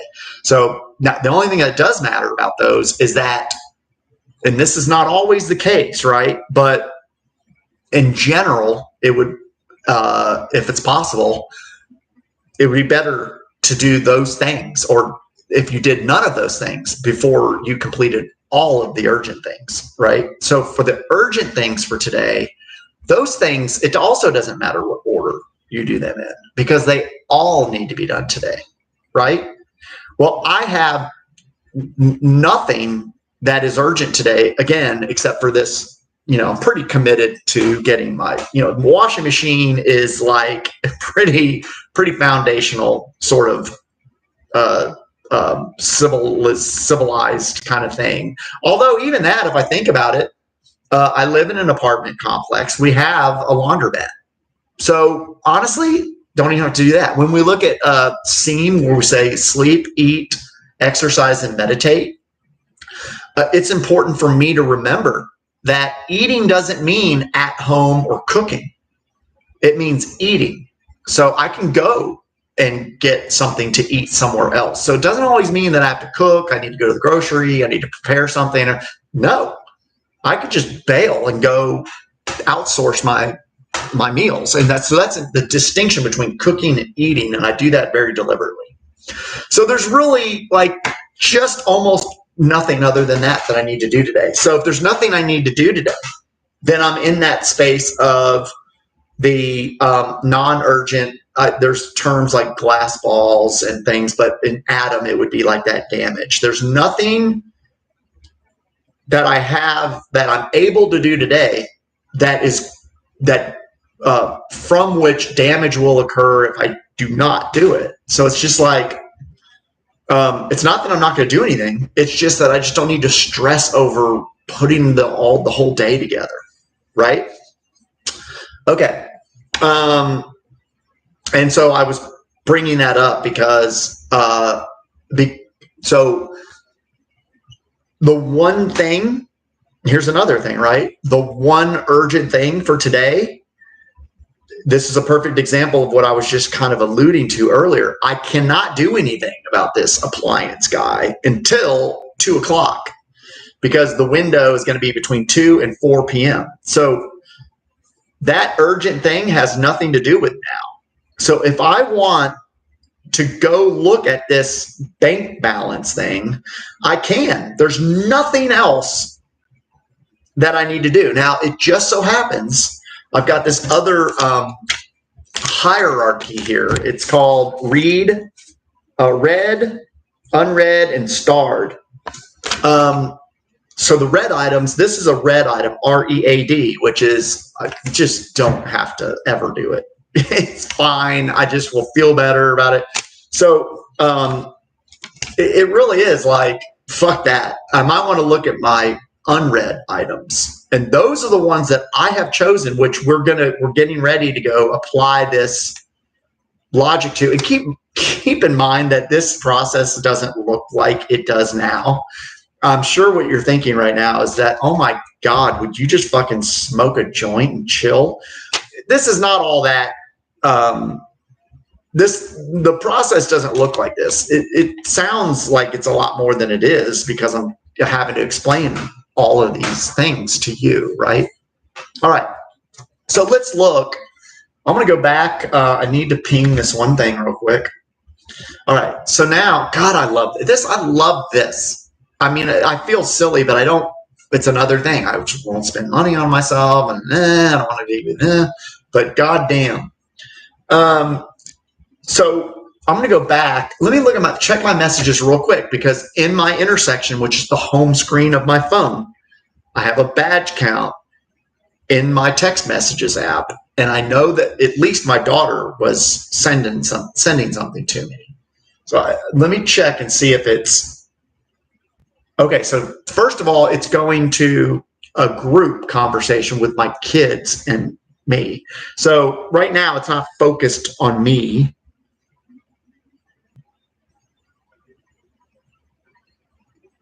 Wow. Okay, so this is just a cool thing. I don't need to, there's no need for me to respond to it.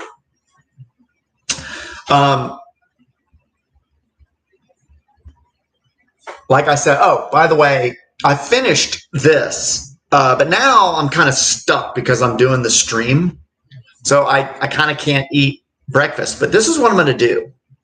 This is how terrific I am. I'm going to keep going. Let's go for another half hour, and then I'm just going to go straight into lunch. That's what I'm going to do. So I'm going to plan on maybe having lunch at 11. And then that's just how it do. So, because I want to get through this process. And I don't have to, but since I can't eat while I'm on the camera, and the whole purpose of this stream was to go through these things, let's just go ahead and do it. What difference is a half hour going to make? Okay. And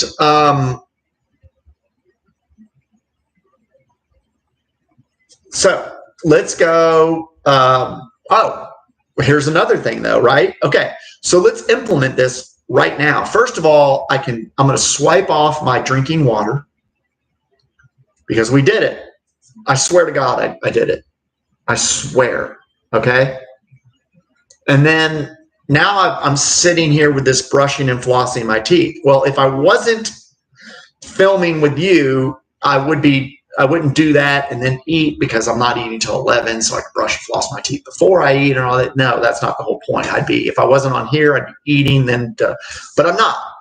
So we're going to go ahead and delay all that till 11. Now, there's a couple of ways I can do it. The way I prefer to do it is just to unlock my screen, run over to my calendar, and just drag it down. It's just my preferred way. But I can also, straight from, if I want to, straight from my lock screen, I can tap on it, edit, drag the time down by an hour, and save. We're done. I think it's done.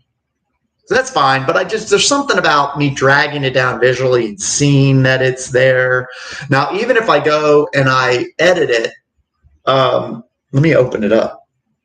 I'm going to open this up, because if I go, there is like a little preview when you open up a calendar event where you can see it visually, like inside in the tasks around it. So if I edit and I tell it to 11, so I'm not dragging it down. I'm saying 11. I'm going to click done. I'm going to say this event only, because I have this repeating for every day. So this event only. Oh, so I can visually see it. Well, sorry, I knew this was going to be the case. I just didn't know if it would when I came back out. So I came back out. Now I see it at 11. So that's legit. But I can also just come back and look at it. Now I see it coming up.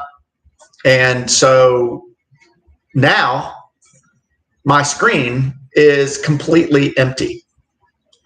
This is what I call the blank screen or black screen of freedom. And I've got a really interesting little caricature that I draw around this. But this is what this basically means, that I'm good, you know. And so it's a nice little, I can have a little party time now. But what I'm actually doing is finishing this and everything. Okay. So let's go back over and so I've got nothing on my notification screen, but what I'm doing is I'm scrutinizing the stuff for this afternoon. We covered a lot of ground. These first examples are always a lot more involved because you have to explain a lot more, right? So we covered a lot with this bank transfer thing. And so what am I going to do about all this? Well, I'm going to do nothing about it because it's already snoozed until this evening.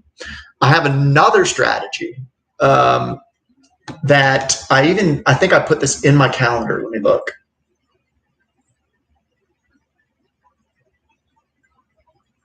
Yeah. So I've got a strategy that I've implemented by putting it in my calendar as a repeating event every day at 4 p.m., which is when I get off work. And it says this. It says, I can do desk work on weekends. And then, of course, in the front of it, I said, and evenings and lunchtime. Now, what is that all about? Well, what it's about is it's about artificial limitations and extremes. So I would say I send a lot of personal tasks through email to my work email, and then I perform those personal tasks on the computer that you see behind me. Because the computer that I'm talking to you on right now is, I rarely use it. I use it for this. I use it for music production, but I'm getting into doing some things with AI, caricatures and stuff like that. But I don't like to sit over here. It's not very comfortable. It's just not what I do. So, but I'm on that computer all the time. So while I'm there, I can read all the stupid shit that my school sends me that I can't read on my phone. I can check bank balances and whatever. And my justification is, it's like, I've already got that computer up. It's convenient, but also there's another justification, which is some of the things I need to do at my desk behind me is during business hours, right? So calling the appliance people or whatever. But some of it, and when I'm not at work, I don't want to be at my desk. So I kind of get all my desk crap out of the way over there and on my computer, even if it's outside of business hours. I'm still kind of using that computer if I can. There's some things I can't do because of security and whatever, and I can do it on this computer. But my point is that I need to remember that just because something is on a computer doesn't mean I have to do it during work hours. And so that's what this is about. This is about, look, on the weekends and in the evenings and even at lunchtime, you can do your personal stuff. You don't have to do it during the working hours while you're supposed to be productive, because I can get kind of distracted with it. And like I said, I've got this flexibility where I can work more or not work and this move things like time shift stuff, but I don't really want to get into that a whole lot. I want to have the permission to focus on my job. So that's what this is about. And I'm trying to figure out, why did I bring that up? Was it over here?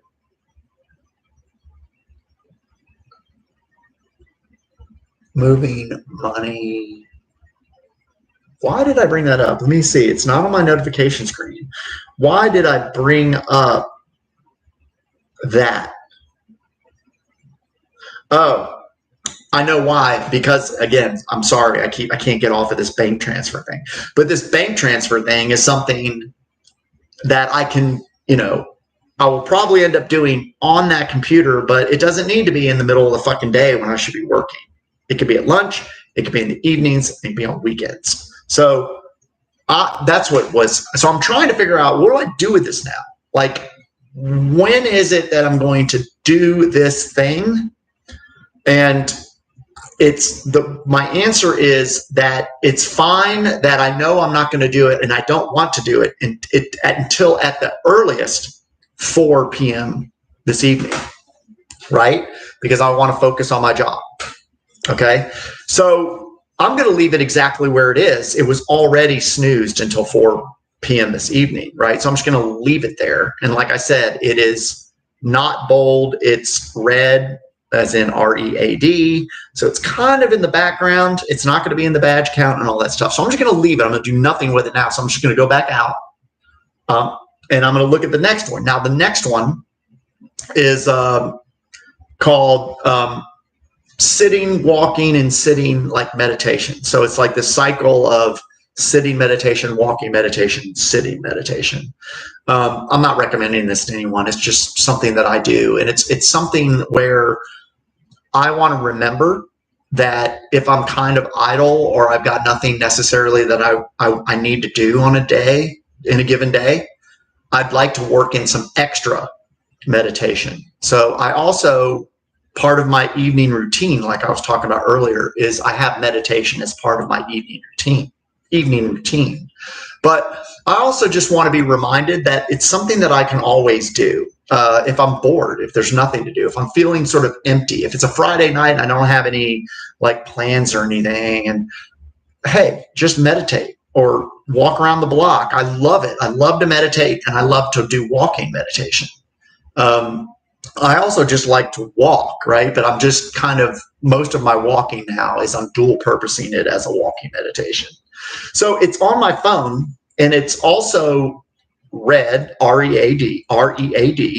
So it's like, according to this, it's like pretty low on the totem pole.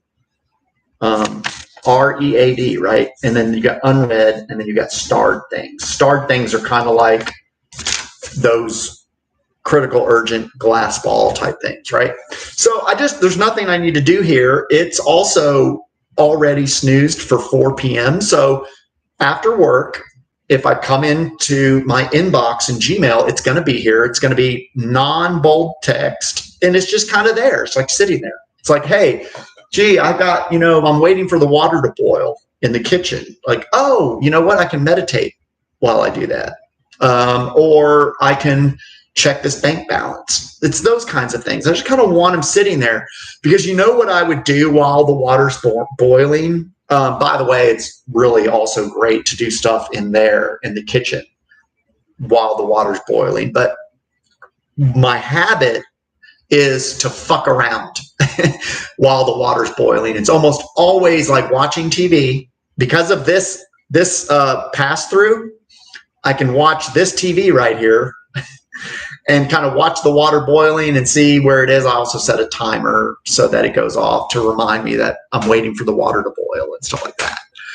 So I'll inevitably be looking at this screen here or the screen behind me that's on my work computer, and I'm on Reddit or I'm documenting, writing a book or doing whatever, when really what I should be doing is like picking off some of these little things that I kind of want to do them. They're not critical, but they're things I want to do. I want to know about this bank balance, and I want to like spend a little bit of extra time meditating.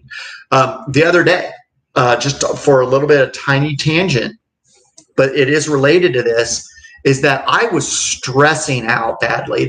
One of the reasons for this 3.0 version of my operating system for this kind of stuff is that I got so wrapped up in structure. And what I was trying to do is I was trying to figure out, how am I going to do dinner, meditation, the gym, and cooking. I also had to cook chicken. And I was like trying to piece it together in my calendar. I was just like overwhelmed, spending too much time. Some of it was me allowing myself to think about rules and systems and strategies and stuff like that. So I do kind of tend to thrash a little bit, just having an open mind, speaking my needs and assessing things, which is how I got to where I am and stuff. Anyway, here is the point. The point is that I said, fuck it. I said, fucking fuck it. Okay. When the evening hits, when I'm off work at 4 p.m., I'm just going to fucking eat. I'm going to fucking meditate. I'm going to fucking go to the gym, and I'm going to fucking cook this chicken. And if I can't cook the fucking chicken without fucking up my meditation, fuck it. Well, guess what happened? I was like, hold on a second. I have to wait for, I have to set the chicken out for 20 minutes. Then what I do is I preheat the oven, and during that time, I'm typically prepping the chicken.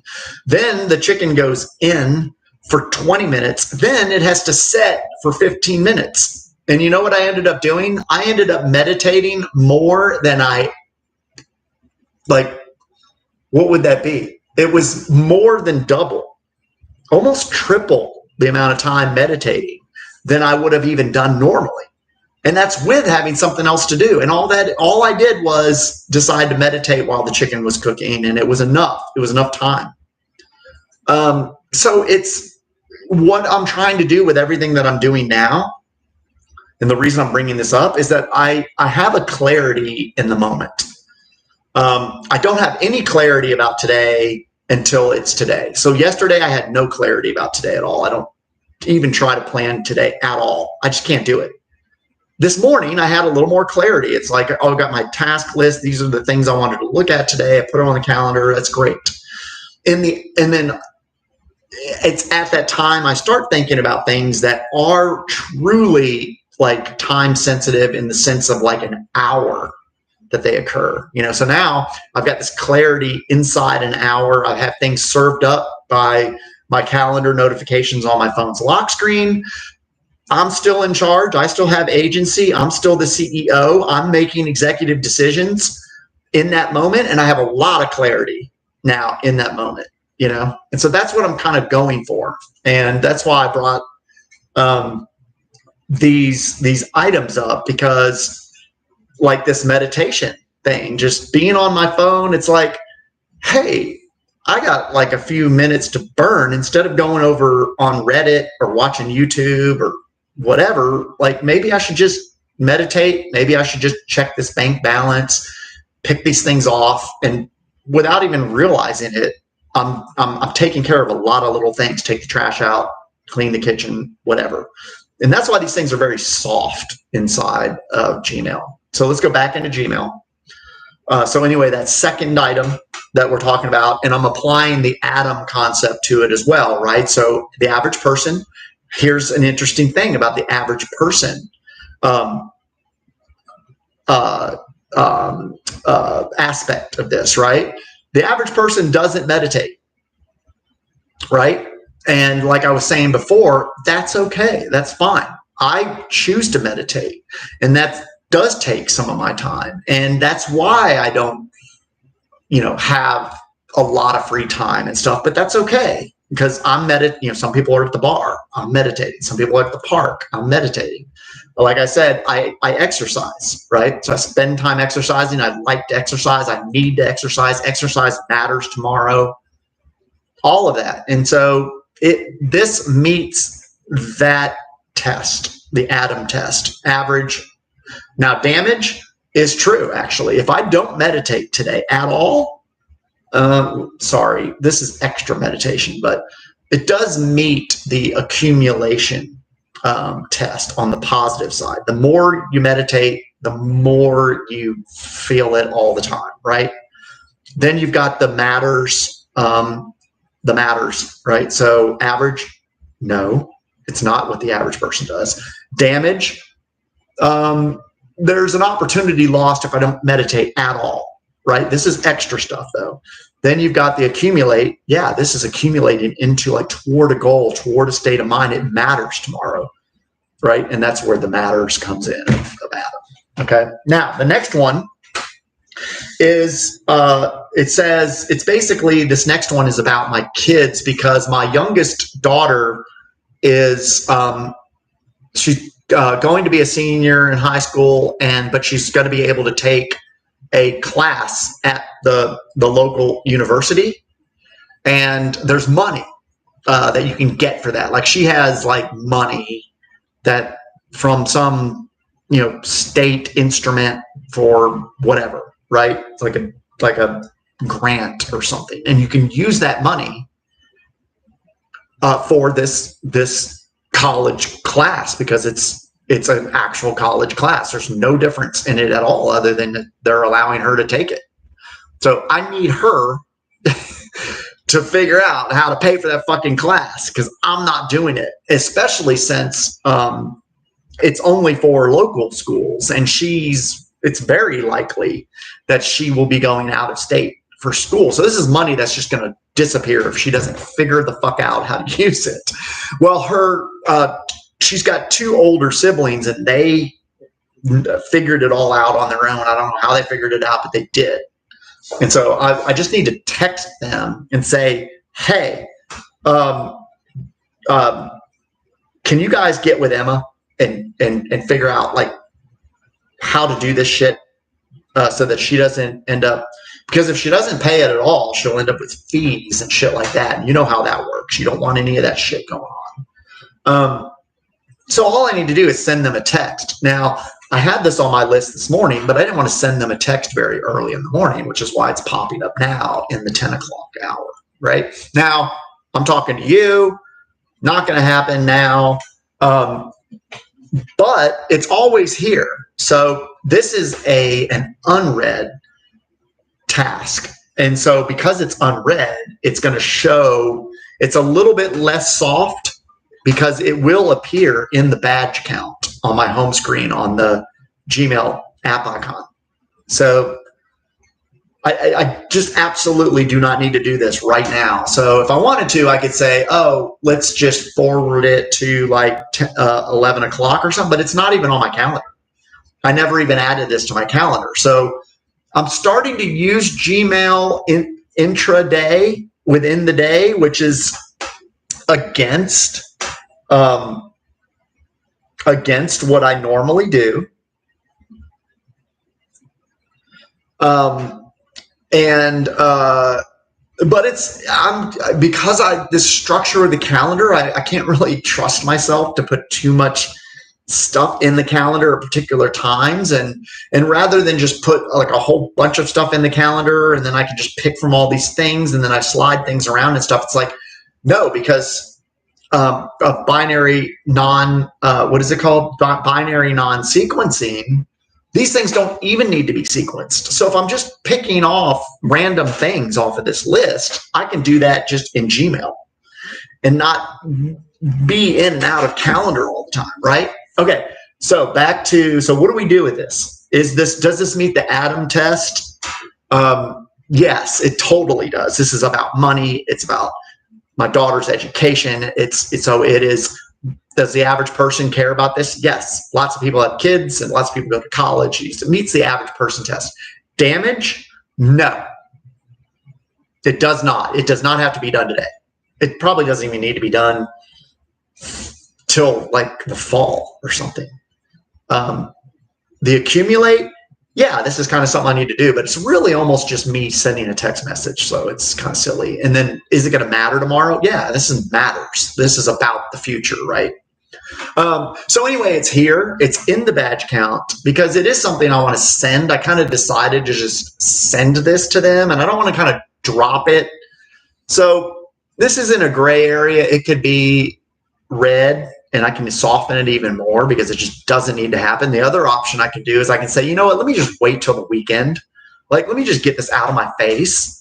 But so I'm delaying it, but I'm making it a harder sort of, yeah, do this. So that on like a Saturday morning or something, I send that, and I just don't want the noise showing up and everything like that. But I'm going to leave it here though, because if I'm waiting for something to cook or I'm looking for something, I'm going to see it in the badge count, I might go in there and do it. A lot of this scheduling stuff with the calendar and with the ability to snooze these Gmails is about the fact that it can be very demotivating to have something on a list that you can't act on. And so I'm kind of artificially making that the case with these because I don't want these things in my way during my work day. I want to be working. Okay. But there's other types of limitations, like I didn't want to disturb them too early in the morning. So look, I can't send this message right now. So then I'm going to snooze it and say, yeah, I can do it later. So it can be very demotivating to have a lot of shit. And it's like, wait a minute, I can't do this one. I can't do that one. I can't do it. Well, fuck, are there any one of these that I can even do? And then you get into this whole executive function vortex that can be very, very demotivating. So I'm very sensitive to that. And I invest a little bit of time to say, look, I can't do this. And I know I don't want to do this until 4, but even at 4, I don't need to do it, but I don't mind it being served up as something I can do. And then I can always just ignore it because I am in control. I have agency in the moment. And I have this, this is like, seems a little bit like a contradiction, but the fact that I have carte blanche today, that nothing is due except for this appliance thing, it sort of means that these things can be served up, but I know that none of them are important because I know I have carte blanche today and I'm in that frame of mind of like very relaxed day. But I do have these little things I can just go pick off very mindfully and with permission. It's a huge theme for me is permission, and all of this stuff sort of culminates into this sense of permission and peace and not feeling like there's somewhere else I need to be and something else I need to be doing, because that can be very demotivating too, and that can cause me to just say, fuck it, I'm gonna go play the guitar because fuck all this, All right, the next one. Looks like we've got about 10 minutes left, so I'm gonna keep going. I've got this is a red item, READ, and it's called a safety deposit box. So my bank, I got an account. I converted my account at my bank from one type of account to another type of account. And the reason I fucking did it is to get a fucking free safety deposit box because it was free. And of course now it's not. They just changed it. Nope, that's not free anymore. And not only is it not free anymore, they didn't tell me it wasn't free, and they just fucking charged me. And the only reason I saw the charge is because I fucking don't trust these assholes. I swear to God, younger people will never understand like what life used to be like. It wasn't this nitpicking at your heels about every fucking little nickel and dime and just mauling you for fucking nickels all day long. And so I actually have a task. It's not a task. It's My bank tells me when I have a new statement. When I have a new statement, I go look for that kind of fucking bullshit, including from the fucking bank itself. My credit card's the same. It tells me when I have my statement, when my auto payment, which I have set up, is going to happen and how much it is, and then that it actually got charged, right? But when it tells me the amount, or no, I think it's when it tells me my statement is available. It's at that point where I will go and I will review my transactions underneath this statement to see if there's any bullshit going on. And there always is, like my gym, my gym membership. Those fuckers, I'm on a membership, but it only lasts for 12 months. And when that 12 months is over, they will start charging me double. They'll charge me a monthly rate, but without the membership fee. But I want the membership. I want them to, so they suck, they inevitably suck a few months of money away from me because it takes me a couple months to see that they're doing it. Then I got to go in there and I'm telling them, look, I'm fucking pissed. Can I just fucking be a member here? And so everybody's doing it. It's just every little fucking way they can get into your pockets, which is why I'm simplifying my life a lot and just saying, fuck all y'all. Okay. So this safety deposit box is one of those things. And I already talked to them and they said it's not free anymore. And so I'm told them, look, you guys are no longer like a credit union, because I have a credit union, but they're acting like a fucking bank. This is the kind of shit that a fucking bank will do. And it's like, well, fuck you guys. If you're going to be like this, maybe I just move all my money into the virtual world because I don't need you for anything anymore. And they're not even open anymore. Like, they're open during the week, but on Saturdays they're not open. They have these things called ITNs, which are intelligent teller, ITM, I guess, intelligent teller machine, whatever. So you can do certain things. You can scan in your check and you can talk to a person, but they're in somewhere else. And it's like, if I'm going to do that, fuck you, I'm just going to go put my money out into the fucking ether because, so it's all that. But I'm not going to burden myself with this. It's $30 a fucking year. It's almost entirely about principle. $30 a year, though, you're talking like 24, 36, right? So it's more than $2 a month for something I didn't even want, but now I'm using it and the shit's there. So if I want to get rid of it, I need to go there and I pick up the stuff and go find somewhere else to do it. And I need to move my money and all this stuff. And they know that. They fucking know it. They know the switching costs aren't worth it and that kind of shit. But I am going to take I'm going to take a lot more money away from them and I'm moving more money out of there and into somewhere else. And I'm just going to keep less money there, just enough so that I don't have to worry about paying attention too much to the bill dynamics that are happening, right? Okay.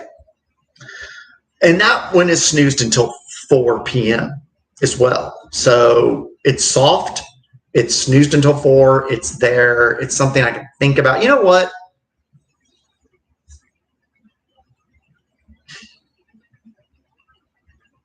I'm going to go ahead and punt this over to the weekend. It's not going to happen. I don't want to wait too long, though, because I want my money back. Okay, that's another problem. It's like I've paid them for another year. So I can't wait for too long and then ask for my money back. So it's it's fucked. So I'm just going to punt. I'm not going to do anything about this. I'm never going to do anything about this. Talking to you about it is already the $30 is already, so it's just one of those. It's just another fucking subscription, another fucking thing in my bank account, literally just siphoning money off of me. Right. Okay. But I'm going to go ahead and punt it because I don't want to make any rash decisions. So I'm going to punt that to this weekend. All right. Looks like I'm getting close. Okay, Now, this is an interesting one. This one needs to be converted, but I didn't convert it yet. It's not a big deal. Probably because I don't know when I'm actually want to do it. But I have this is like an information reminder. I hurt my knee. I injured my knee, and fortunately it feels better. And so I need to resume my strength training, not only just because my knee feels better, but I also want to make sure I'm keeping my knee supported with the strength to prevent that such an injury and stuff. So fortunately, knock on wood. I don't know. Here's some wood. Yeah, it looks like I didn't sustain anything that required like physical therapy or any kind of tear. So that's good, because it was a couple of weeks, but I think I'm good.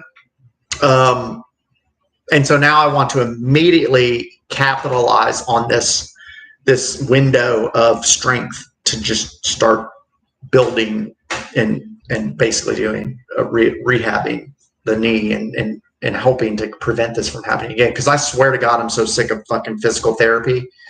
I'll tell you about that sometime. Anyway, so what this says is, it says my knee is ready for strength training or something like that.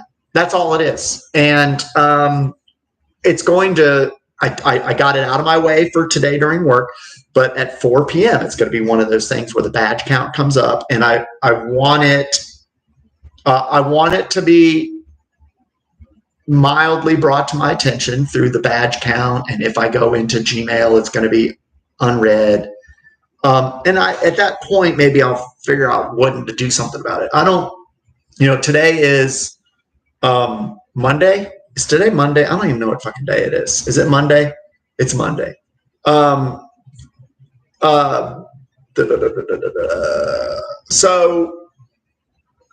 I don't know, because so I just don't know. So I'm just punting it. It's not critical. If it was critical, it'd be starred. I'd have it under starred, and it would be like on my calendar and in my face. Okay. So I'm just going to leave it. That's fine. By the way, on the Atom principle, thanks, Catherine. On the Atom principle for that, it's very relevant, right? Does it meet the average person test? Actually, I don't know. No, I don't think the average person would be as aggressive as I am in wellness and strengthening the knee and getting right back into strength training with it, and they wouldn't be strength training anyway. I actually stopped strength training. So did you hear that? That just sounded twice. Okay, and that's okay. That's interesting that they did it that way. Maybe I missed the first one, because I think it should have said brush and floss teeth, and then it should have said I can be free from 11 to 1. That's another artificial constraint or a freedom. Like, if I need to do something today between 11 and 1, I can take a long lunch. I can do, so I have this reminder. Hey, it says I can be free from 11 to 1, right? And that's just for whatever purpose. I just decided to remind myself of that, because I forgot that I could do a lot between 11 and 1. Okay, but it is 11 o'clock, right? So let's wrap up. Let me wrap up a little bit and set up like the next kind of stream, okay? Because I don't need to go through these other items. I just wanted to kind of go through them again for myself and make sure I'm applying the Atom principle to them, and see if there's anything I can do to get some noise, to like noise filtering. And can I just be, this evening? I know that I can be today. I know I can be this evening, right? And because I know that, I think that's the overarching thing that I need to be keeping in mind today. In fact, if I just set an hourly alarm, like for almost like every hour, like, dude, you have carte blanche. You have carte blanche. You have carte blanche. You know, that's not a bad idea. Let me show you something before I go. Don't go anywhere. I know how to do this. Let me show you how to do this. Watch this. See if, let me see if Siri can do this. Okay, ready? I can't say Basque. I think I'm going to say carte blanche, and hopefully that'll be it. Listen to this. Okay, ready?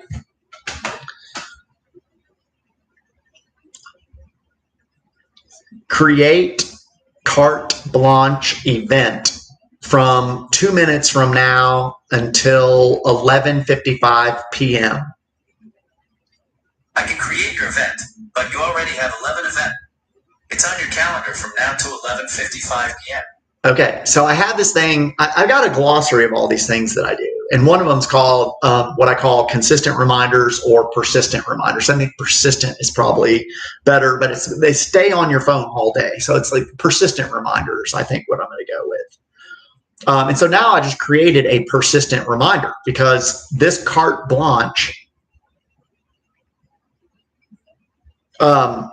is now from 11:04 a.m., which I did on purpose because I told you the 2-minute thing, until 11:55 p.m. tonight. So carte blanche is going to be on my phone's lock screen for the rest of the day. And that is what I need. I don't need an alarm in my ear. I don't want stickies all over my house. I don't want to write something in permanent marker on my forehead so I see it when I look in the mirror. Did you hear that? So that is the little sound that says, oh, you've got this thing called carte blanche now. And so it's a wonderful, non-invasive way to put information into what I call an intersection, right? And I'm not sure there's any busier intersection than my phone's lock screen, right? Because you actually have to go to the lock screen to get back into your phone, right? So, and plus I use it. It is my intersection for what the fuck am I doing? So now I've got a carte blanche thing on my phone's lock screen, which is where I'm going to get these things that I need to get done, but it's going to be there. It's like on a little angel on my shoulder or whatever. It's got my back to say, hey, dude, all this stuff that's on this screen and everything you're doing on your phone right now it's all good. Everything's good. You're good. And so now I've got that.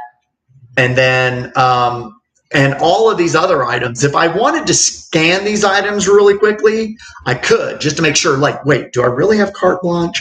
But I already did this morning. So I'm fucking, and so now all I need to do is just be super mindful today for the rest of the day. And it doesn't matter what I'm doing today, as long as I'm taking into consideration another thing, which is I need to put carte blanche on here. And then need to put, let me do this real quick. Carte blanche, and then needs, wants, and feelings, right? Needs, wants, and feelings, right? What are my needs, wants, and feelings on any given day, right? Or today? And that's where my focus needs to be over structure. And this is a direct recommendation from my therapist. That is a literal quote. She said, I see your thing, by the way. She says, quote, check in on your needs, wants, and feelings on any given day.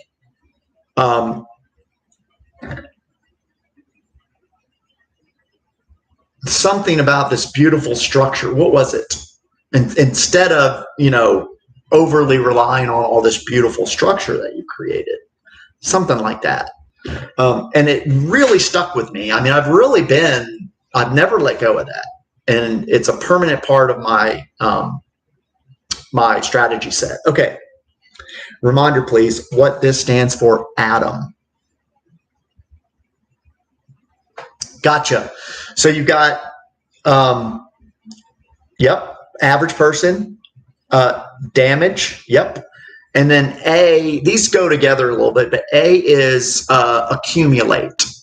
You can even say accrue if you want something with less syllables. But accumulate, like, will this accumulate, right? So, and for the matters and the accumulate, so the M, the second M is matters, or you can think meaningful. And they go together, and they're also, this is weird, I do this stuff where I think about the contrapositive or the converse of these things. When you think about whether something's going to accumulate or not, there's a positive accumulation and there's a negative accumulation. The positive accumulation would be something like, I'm going to play my guitar, but I'm practicing, or I'm trying to figure out the tone, or I am composing a part for a piece and I'm working on that, right?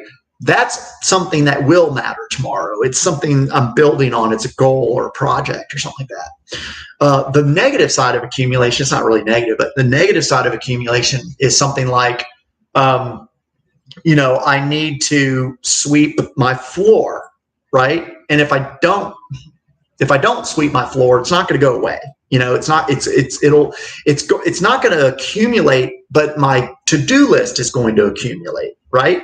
So if I only do the glass balls or the things that are going to cause damage, if I only do those things and I only ever do those things, then, I've got some shit that's still important, and that list is just going to grow. So it's that accumulation of what I call a backlog, using IT terminology or software development. And that's where that accumulate things come from. But it's the converse of that is what's more important, which is if it's not going to accumulate, then whether it's a task or it's fun, that's actually, it sounds weird, but that's bad. The bad thing is if it's not going to accumulate. So the question is, will it accumulate? And then if it's not going to accumulate, then you need to scrutinize it, right? Because if it's not going to accumulate, does that mean that it's not going to matter tomorrow? So it's that kind of thing. If I play guitar and it's fun, but it's not going to accumulate anything because I'm only doing the fun part, I'm not producing music or writing, then it's not going to matter tomorrow. And so it's a very fleeting type of enjoyment there's nothing wrong with, unless like my environment is lacking hygiene or something, and maybe I should go sweep instead of playing guitar. And that's where the matters part comes in too, right? If it's playing guitar, you can argue that it matters, enjoying life does matter, right? But you know what I mean? Tomorrow it's not going to matter. If I enjoy the hell out of playing guitar today, that's great. And we only ever experience, how do I say it? All we ever experience is now. Okay. So I understand that. And there's nothing wrong with enjoying life, but tomorrow, no matter how much I enjoy playing guitar today, it's not going to matter. Doesn't mean it's bad, but it's not going to matter. But the things that I can do today that are going to matter tomorrow may be a little better. And maybe I'll enjoy playing guitar more tomorrow if I'm in a clean studio, right? So that's it. Average, damage, accumulate, and matter, or things that are meaningful. Like, this is meaningful to me. It helps me directly just to talk about these things, but I also like to help other people. I'm very active on Reddit as well, helping people with ADHD more from a responsive. Like, if people have a specific question on Reddit, I will respond and stuff. But this is meaningful, and this is going to matter. Even if you take one person takes one thing out of this, that matters. It matters. And who knows how much that will multiply out into the world from you and to your family and your happiness and your descendants and all that kind of stuff. So I believe in all that kind of stuff. So what I'm going to do for the next one is, and it looks like somebody just joined. Sorry, I've been doing this for more than 2 hours today. I was really just testing because I was trying to stream from my phone yesterday and it didn't work. It just did not work. And this seems to be like it worked. If it's, let me know if it seems like it's not lagging as much as my phone was. So I was just getting on here to test, but I enjoy doing this kind of stuff and I will be back. But there's a lot of different things I'm going to be doing. And if there's anything in particular that you are interested in, let me know. It may not be in my wheelhouse, but just let me know. The things I really spend a lot of time on and that I feel pretty comfortable about and that I've solved problems regarding are really around working memory. In like accommodation of working memory impairment. And then of course some of the EF things around task management, because they're all the same things. Tasks are just a bunch of things that we need to remember, but then we also have to like figure out what the fuck, which one to do. And it's crazy. And that's the kind of shit that I'm pretty good at. I'm not really that great with other areas like emotional dysregulation, although I'm definitely a victim of a lot of these things. I just haven't really done much about them other than just to tell people, look, I'm crying. It's like, I'm not any sadder than the guy sitting next to me. It's just that I'm the one it's coming out of me is the only difference.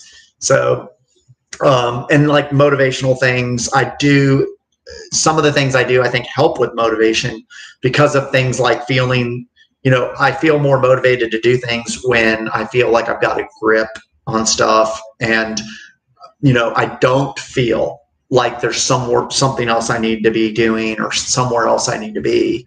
That alone is motivating for me. And it's also reduces anxiety because I feel like comfortable. I feel like comforted by the planning that I was able to do today. And I know that the phone has my back in bringing the kind of information that I need to have. And also time blindness is solved by my phone, because if there's something to do, my phone's going to, slap me up against the head. How do you do that? Slap me up against the head and deal with that. So those are the kinds of things I'm pretty good at. Time blindness, some like organizational things with tasks and what to do and implementing strategies, and just like pure working memory, storage and recall sort of stuff, and very, very heavily using physical cues and what things call breadcrumbs and anchors and all these other things. But many of them just come down to like physical cues, creative use of physical cues and digital cues as well. So stop back by. And by the way, when am I going to do this? When am I going to do these? I think I'll be doing them usually around this time. I've been going for 2 hours and 30 minutes, right? So that's like, but it'll probably be more around, between 7 and 8 a.m. Eastern time. I'm in the United States. And then probably in the evenings, so it'd be like after 4 p.m. Eastern time, probably I think around like 7 o'clock or maybe 8 o'clock in the evenings might end up being when I am in a good spot to do these. And so I think I'm going to be doing that pretty regularly. And then I'm also, since this is on YouTube, I guess it'll be available on as a video, as a streamed video. So there's that. So you can always watch them in retrospect.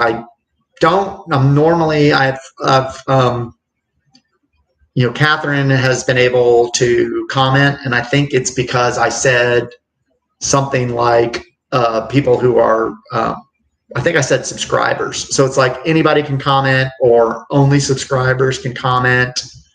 And then there's something else that's even more restrictive where I think I can tell the people that can comment So right now I have it as subscribers can comment, and I learned that immediately in the last one. There's just trolls coming in, just speaking garbage. So I'd like to leave it open for subscribers, and if there's some other way I can do it for people who have not subscribed. And I think it's like, I think you only have to be subscribed for like 2 minutes or 5 minutes. I think it's 5 minutes is the default. So as long as you're 5 minutes. Oh, and I think I have a limit on how many things you can say. I think you can say something like once per minute or something, so that you're not just doing that. And we'll see how it goes. I tend to develop followings, and I was pretty big on Reddit when Reddit was a streaming platform.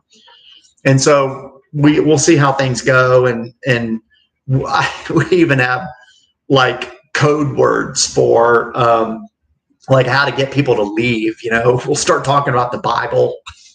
We'll start acting like we're talking about the Bible, and like on Reddit, it's just like everybody would disappear so that we could keep it to an intimate group of serious adults kind of thing. So anyway, that's what I'm thinking. I've always loved this format, but Reddit shut down their streaming. I guess it's been a year or two now. They spun it up for COVID. It was an amazing thing. Then they killed it, and I haven't done any streaming since then. And then I saw when I was going to post a video, I saw that I was able to stream. So I think there's something you have to do, or there at least used to be something you had to be at some level or something to be able to stream on YouTube. And I'm like, oh, I must have either made this level or they've relaxed it and are allowing me to stream. So here I am. So anyway, you guys have a great day. Let's see, Catherine, you will let us know dates and times, because I would have to set an alarm for 7 or 8 a.m. Oh, so you could like be awake. Yeah, I mean, I don't know how I would do that. I don't know how to let you know. Eastern time, yes. So I'm on Eastern time. I'm thinking 7 a.m. and that's just because that's kind of in between, when my planning time is and when I start work. So that's kind of a good time. And I also want to be real, like demonstrating these concepts in real time, which is what this whole thing was supposed to be. But I had to give so much context, and I probably went on too many tangents with prefacing and background. But what I'd like to do is actually go through what I was doing toward the end of this one and saying, look, this is the shit that the universe has served up to me today. And this is kind of how I'm setting everything up. And hopefully it goes a little smoother and faster. And so if I can do that with you guys, so let's think about 7 a.m. to 8 a.m. Eastern time. I'm doing it anyway. I'll just do it here instead of over there. And maybe that's what we do. And then again, maybe I think 8 p.m. would be better, because 4 p.m., 4, 5, 6. Yeah, I'm thinking maybe as early as 7 p.m. but I don't know if I'll be back from the gym and all that stuff before then. But 8 p.m. sounds pretty good, like 8 to 9 is kind of like free time for me, where I'm just usually, just watching TV or something stupid like that. We do this. And then as I know, I might somehow, I don't know how to let people know those schedules. I don't know if you can schedule streams on YouTube. If I can, I bet I can though. So I'm pretty sure I can do that. I know on Twitch you can do it, where you can schedule your streams and people can see when you're planning to stream. And so I will definitely do that. So maybe that'll do it. Once a week, several times a week, Mondays at 7. I'm thinking every day. So until further notice, like I'm thinking beginning tomorrow, and tomorrow, like morning and tomorrow night. And then of course at that time, I haven't thought it through, but I will update. I'll provide updates. And maybe what I'll do is in the beginning of my videos, I will provide updates as to, okay, what am I doing? How often? What times? Before I even get started, so people know. And then of course, I'll look at the schedules. It looks like there's a calendar looking. There's a manage thing. I'm not going to click on anything because I don't want to mess it up. But I'll look as soon as I shut down. I'll look and see about like how to do my schedule so that you can see that. And maybe if you're subscribing to me, you see the schedule or something, you get some kind of bell notification or something like that. Okay, cool. Awesome. Yeah, I mean, let's do that. Let's just start it every day, see how it goes. The thing is, this material is infinite. Is absolutely infinite, and that is even before you get into mindfulness philosophy and stuff like that. Although don't worry, because I'm not really metaphysical or like all the flowery mindfulness stuff. It's all like the real down to earth sort of practical kind of metaphorical truth based stuff, like heuristics and operating types of foundational kinds of things that I use from mindfulness and stuff like that. So yeah, okay. Well, I'm going to cut off, and then Catherine, have a great day, and viewer number 2, have a good day, and I'll see you guys tonight maybe. But I'll be on tonight. I'm going to go ahead and plan on being on tonight. So peace. I'll see y'all then.